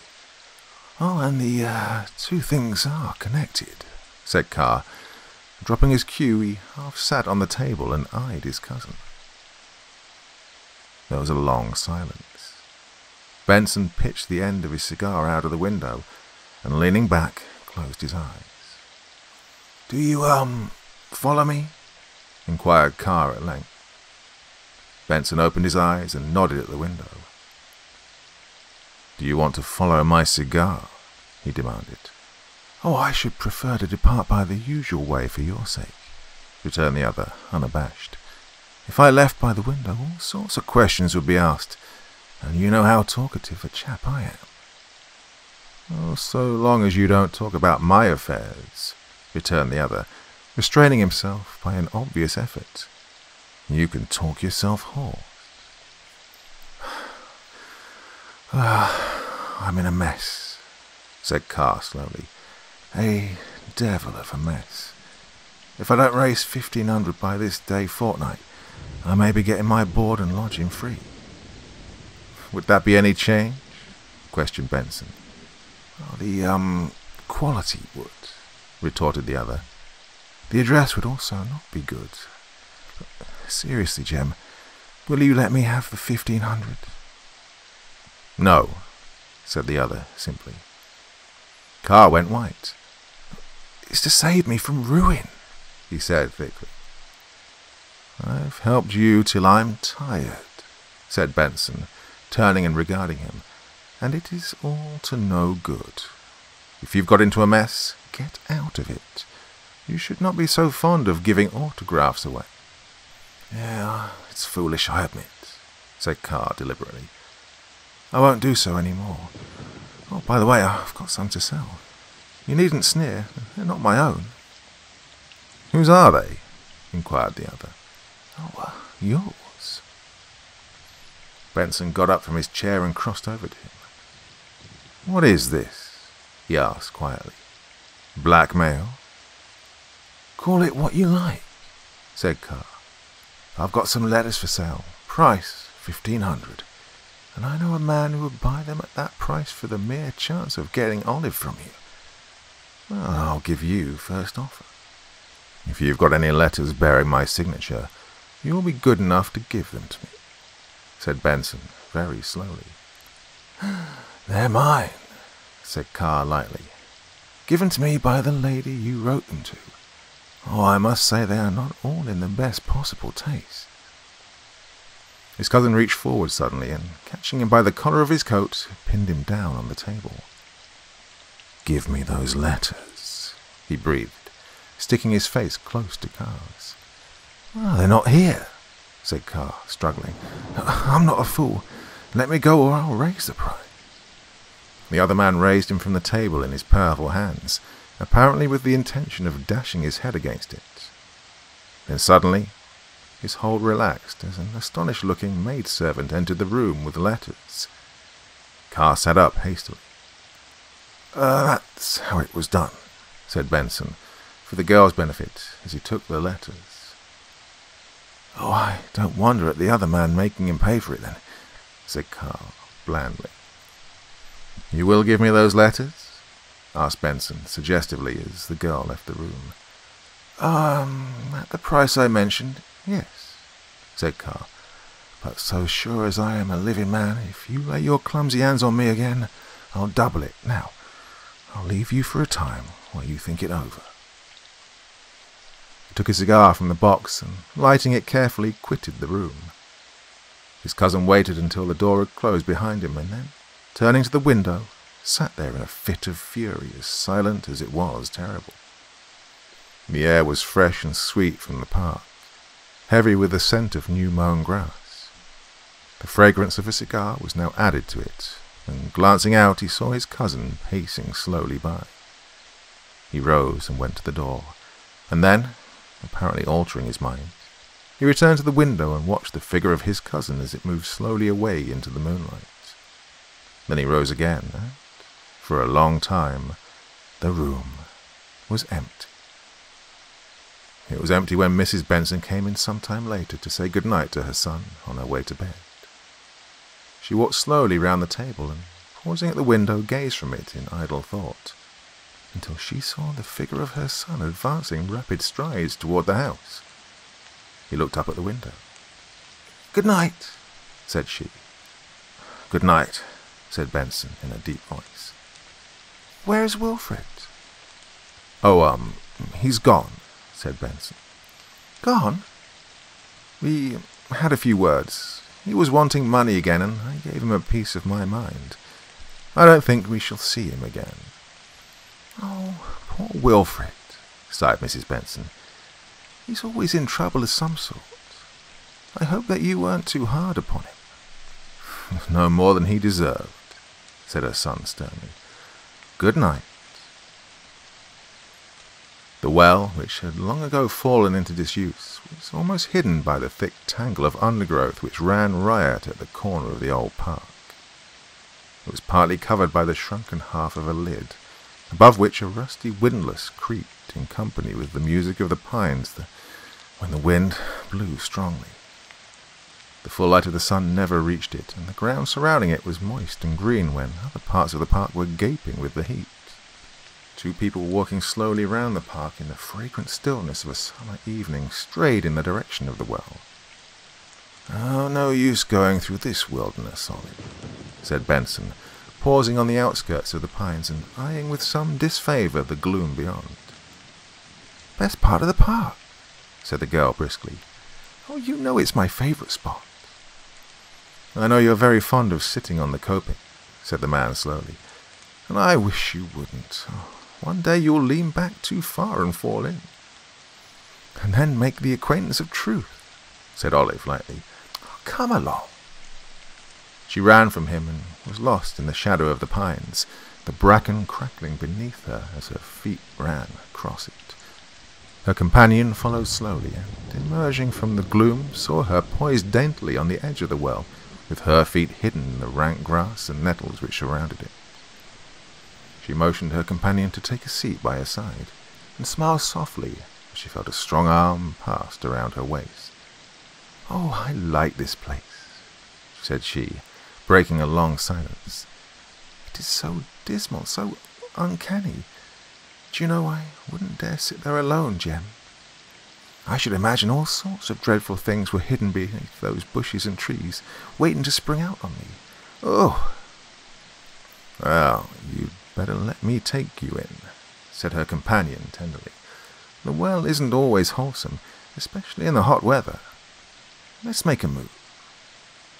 The girl gave an obstinate little shake and settled herself more securely on her seat. "Oh, smoke your cigar in peace," she said quietly. "I'm settled here for a quiet talk. Oh, has anything heard of Wilfred yet?" Nothing." "Oh, quite a dramatic disappearance, isn't it?" she continued. "Another scrape, I suppose, and another letter for you in the same old strain. Oh, dear Jem, help me out." Jem Benson blew a cloud of fragrant smoke into the air, and holding his cigar between his teeth, brushed away the ash from his coat sleeves. "I wonder what he would have done without you," said the girl, pressing his arm affectionately. "Gone under long ago, I suppose. When we're married, Jem, I'll presume upon the relationship to lecture him. He is very wild, but he has his good points, the poor fellow." "I never saw them," said Benson with startling bitterness. "God knows I never saw them." "Well, he's nobody's enemy but his own," said the girl, startled by his outburst. You don't know much about him, said the other sharply. He was not above blackmail, not above ruining the life of a friend to do himself a benefit. A loafer, a cur and a liar. The girl looked at him soberly but timidly and took his arm without a word, and they both sat silent while evening deepened into night, and the beams of the moon, filtering through the branches, surrounded them with a silver network. Her head sank upon his shoulder, till suddenly, with a sharp cry, she sprang to her feet. What was that? She cried breathlessly. What was what? Demanded Benson, springing up and clutching her fast by the arm. She caught her breath and tried to laugh. You're hurting me, Jem. His hold relaxed. What is the matter? He asked gently. What was it that startled you? I was startled, she said slowly, putting her hands on his shoulder. I suppose the words I used just now were ringing in my ears, but I fancied that someone behind us whispered, "Jem, help me out." Fancy, repeated Benson, and his voice shook. But these fancies are not good for you. You are frightened at the dark and the gloom of these trees. Let me take you back to the house. No, I'm not frightened, said the girl, reseating herself. I should never be really frightened of anything when you were with me, Jem. I'm surprised at myself for being so silly. The man made no reply but stood, a strong, dark figure, a yard or two from the well, as though waiting for her to join him. Come and sit down, sir, cried Olive, patting the brickwork with her small white hand. One would think you didn't like your company. He obeyed slowly and took a seat by her side, drawing so hard at his cigar that the light of it shone upon his fare at every breath. He passed his arm, firm and rigid as steel, behind her, with his hand resting on the brickwork beyond. Are you warm enough? He asked tenderly, as she made a little movement. Pretty fair, she shivered. One oughtn't to be cold at this time of year. There's a cold, damp air comes up from that well. As she spoke, a faint splash sounded from the depths below, and for the second time that evening she sprang from the well with a little cry of dismay. What is it now?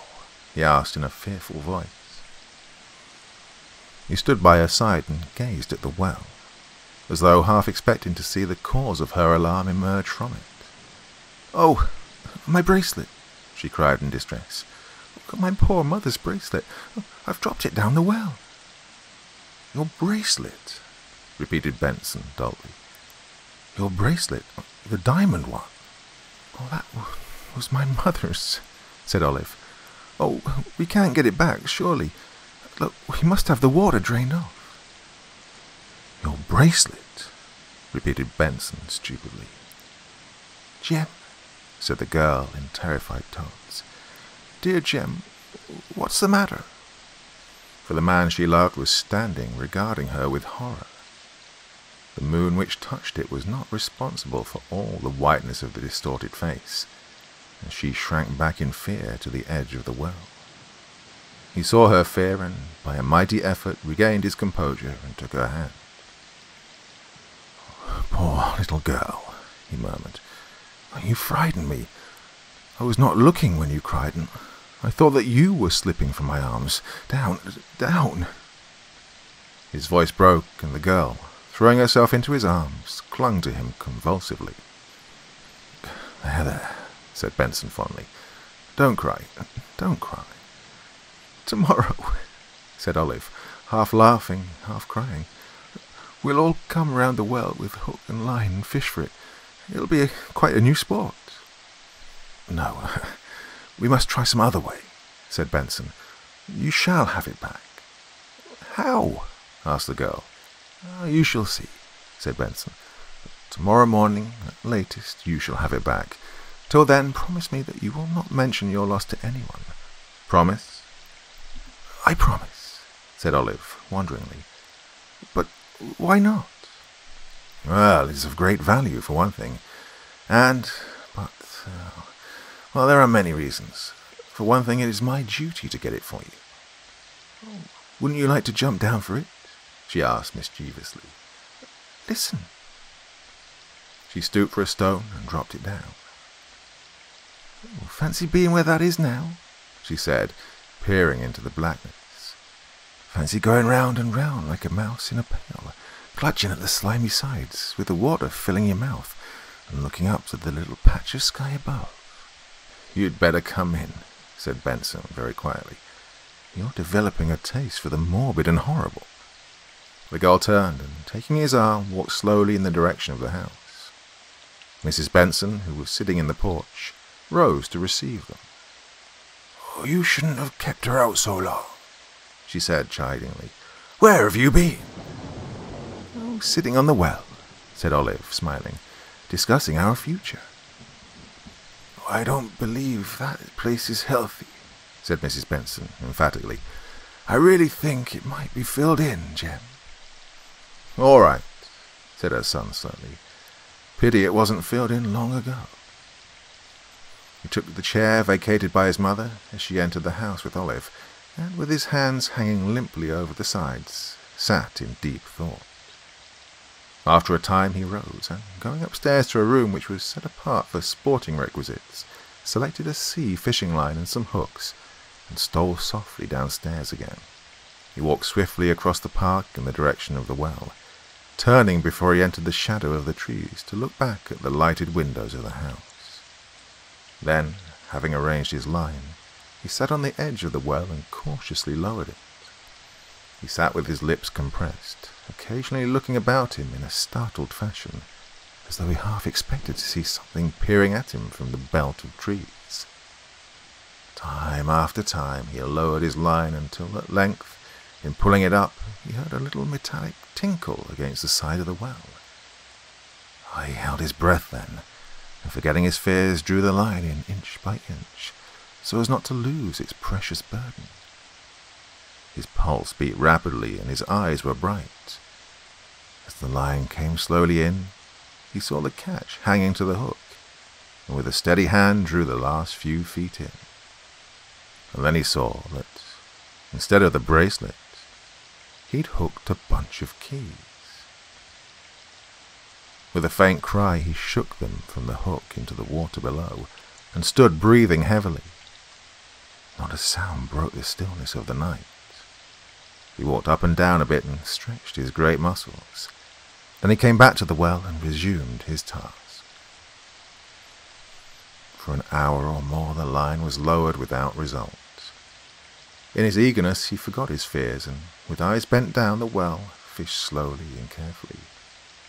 Twice the hook became entangled in something, and was with difficulty released. It caught a third time, and all his efforts failed to free it. Then he dropped the line down the well and, with head bent, walked back toward the house. He went first to the stables at the rear, and then, retiring to his room for some time, paced restlessly up and down. Then, without removing his clothes, he flung himself upon the bed and fell into a troubled sleep. Long before anybody else was astir, he arose and stole softly downstairs. The sunlight was stealing in at every crevice and flashing in long streaks across the darkened rooms. The dining room into which he looked struck chill and cheerless in the dark yellow light which came through the lowered blinds. He remembered that it had been the same appearance when his father had laid dead in the house. Now, as then, everything seemed ghastly and unreal. The very chairs standing as their occupants had left them the night before seemed to be indulging in some dark communication of ideas. Slowly and noiselessly he opened the hall door and passed into the fragrant air beyond. The sun was shining on the drenched grass and trees, and slowly vanishing white mist rolled like smoke about the grounds. For a moment he stood, breathing deeply the sweet air of the morning, and then walked slowly in the direction of the stables. The rusty creaking of a pump handle and a spatter of water upon the red-tiled courtyard showed that someone else was astir, and a few steps farther he beheld a brawny, sandy-haired man gasping wildly under severe self-infliction at the pump. "Everything ready, George?" he asked quietly. "Oh, yes, sir," said the man, straightening up suddenly and touching his forehead. "Bob's just finishing the arrangements inside. It's a lovely morning for a dip. Oh, that water in the well must be just icy." "I'll be as quick as you can," said Benson impatiently. "Aye, very good, sir," said George, burnishing his face harshly with a very small towel which had been hanging over the top of the pump. "Oi, hurry up, Bob." In answer to his summons, a man appeared at the door of the stable with a coil of stout rope over his arm and a large metal candlestick in his hand. "Just to try the air, sir," said George, following his master's glance. "Oh, a well gets rather foul sometimes, but if a candle can live down it, then a man can too." His master nodded, and the man, hastily pulling up the neck of his shirt and thrusting his arms into his coat, followed him as he led the way slowly to the well. "Beg pardon, sir," said George, drawing up to his side, "but you are not looking over and above well this morning. If you let me go down, I'd enjoy the bath." No, said Benson peremptorily. "You ain't fit to go down, sir," persisted his follower. "I've never seen you look so before. Now, if—" "Mind your business," said his master curtly. Oh, George became silent, and the three walked with swinging strides through the long wet grass to the well. Bob flung the rope on the ground, and at a sign from his master handed him the candlestick. "Oh, here's the line for it, sir," said Bob, fumbling in his pockets. Benson took it from him and slowly tied it to the candlestick. Then he placed it on the edge of the well and, striking a match, lit the candle and began to slowly lower it. "Hold hard, sir," said George quickly, laying his hand on his arm. "You must tilt it or the string will burn through." Even as he spoke, the string parted and the candlestick fell into the water below. Benson swore quietly. "I'll soon get another," said George, starting up. "Never mind. Look, the well's all right," said Benson. "It won't take a moment, sir," said the other over his shoulder. "Look, are you the master here or am I?" said Benson hoarsely. George came back slowly, a glance at his master's face stopping the protest upon his tongue, and he stood by watching him sulkily as he sat on the well and removed his outer garments. Both men watched him curiously, as having completed his preparations, he stood grim and silent, with his hands by his sides. "Oh, I wish you'd let me go, sir," said George, plucking up courage to address him. "You ain't fit to go. You've got a chill or something. I shouldn't wonder it's the typhoid. Oh, they've got it in the village bad."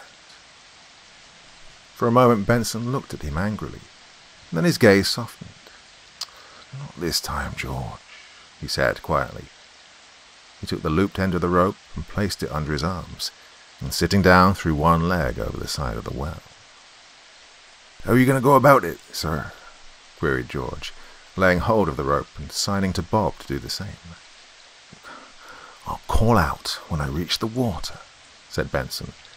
"Then pay out 3 yards more quickly so that I can get to the bottom." "Aye, very good, sir," answered both.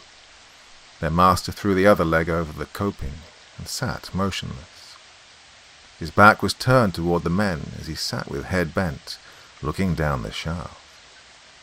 He sat for so long that George became uneasy. "All right, sir?" he inquired. "Yes," said Benson slowly. "If I tug at the rope, George, pull up at once. Right, lower away." The rope passed steadily through their hands until a hollow cry from the darkness below and a faint splashing warned them that he'd reached the water. They gave him 3 yards more and stood with a relaxed grasp and strained ears, waiting.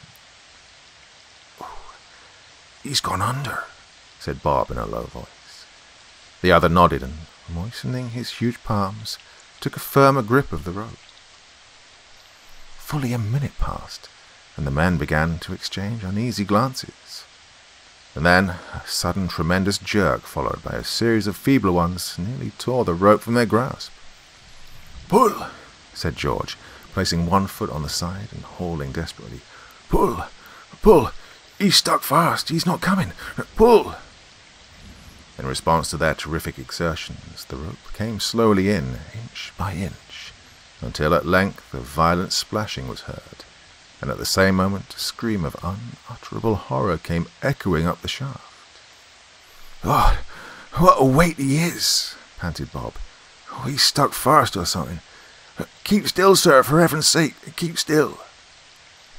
For the taut rope was being jerked violently by the struggles of the weight at the end of it.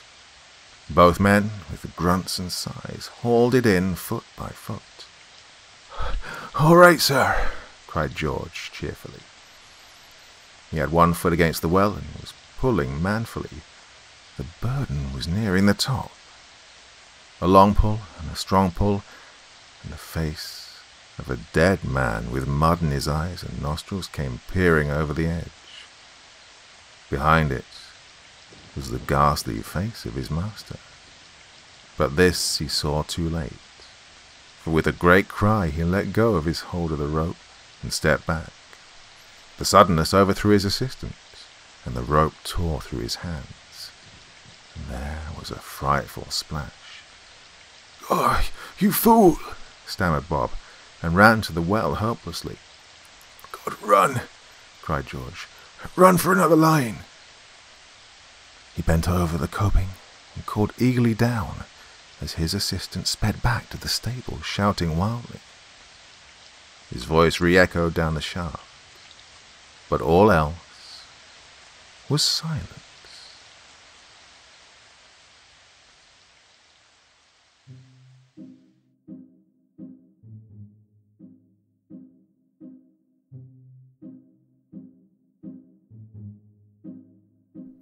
Thank you so much for taking the time to listen to this story today. Really means a lot to me and to the author of the story, of course.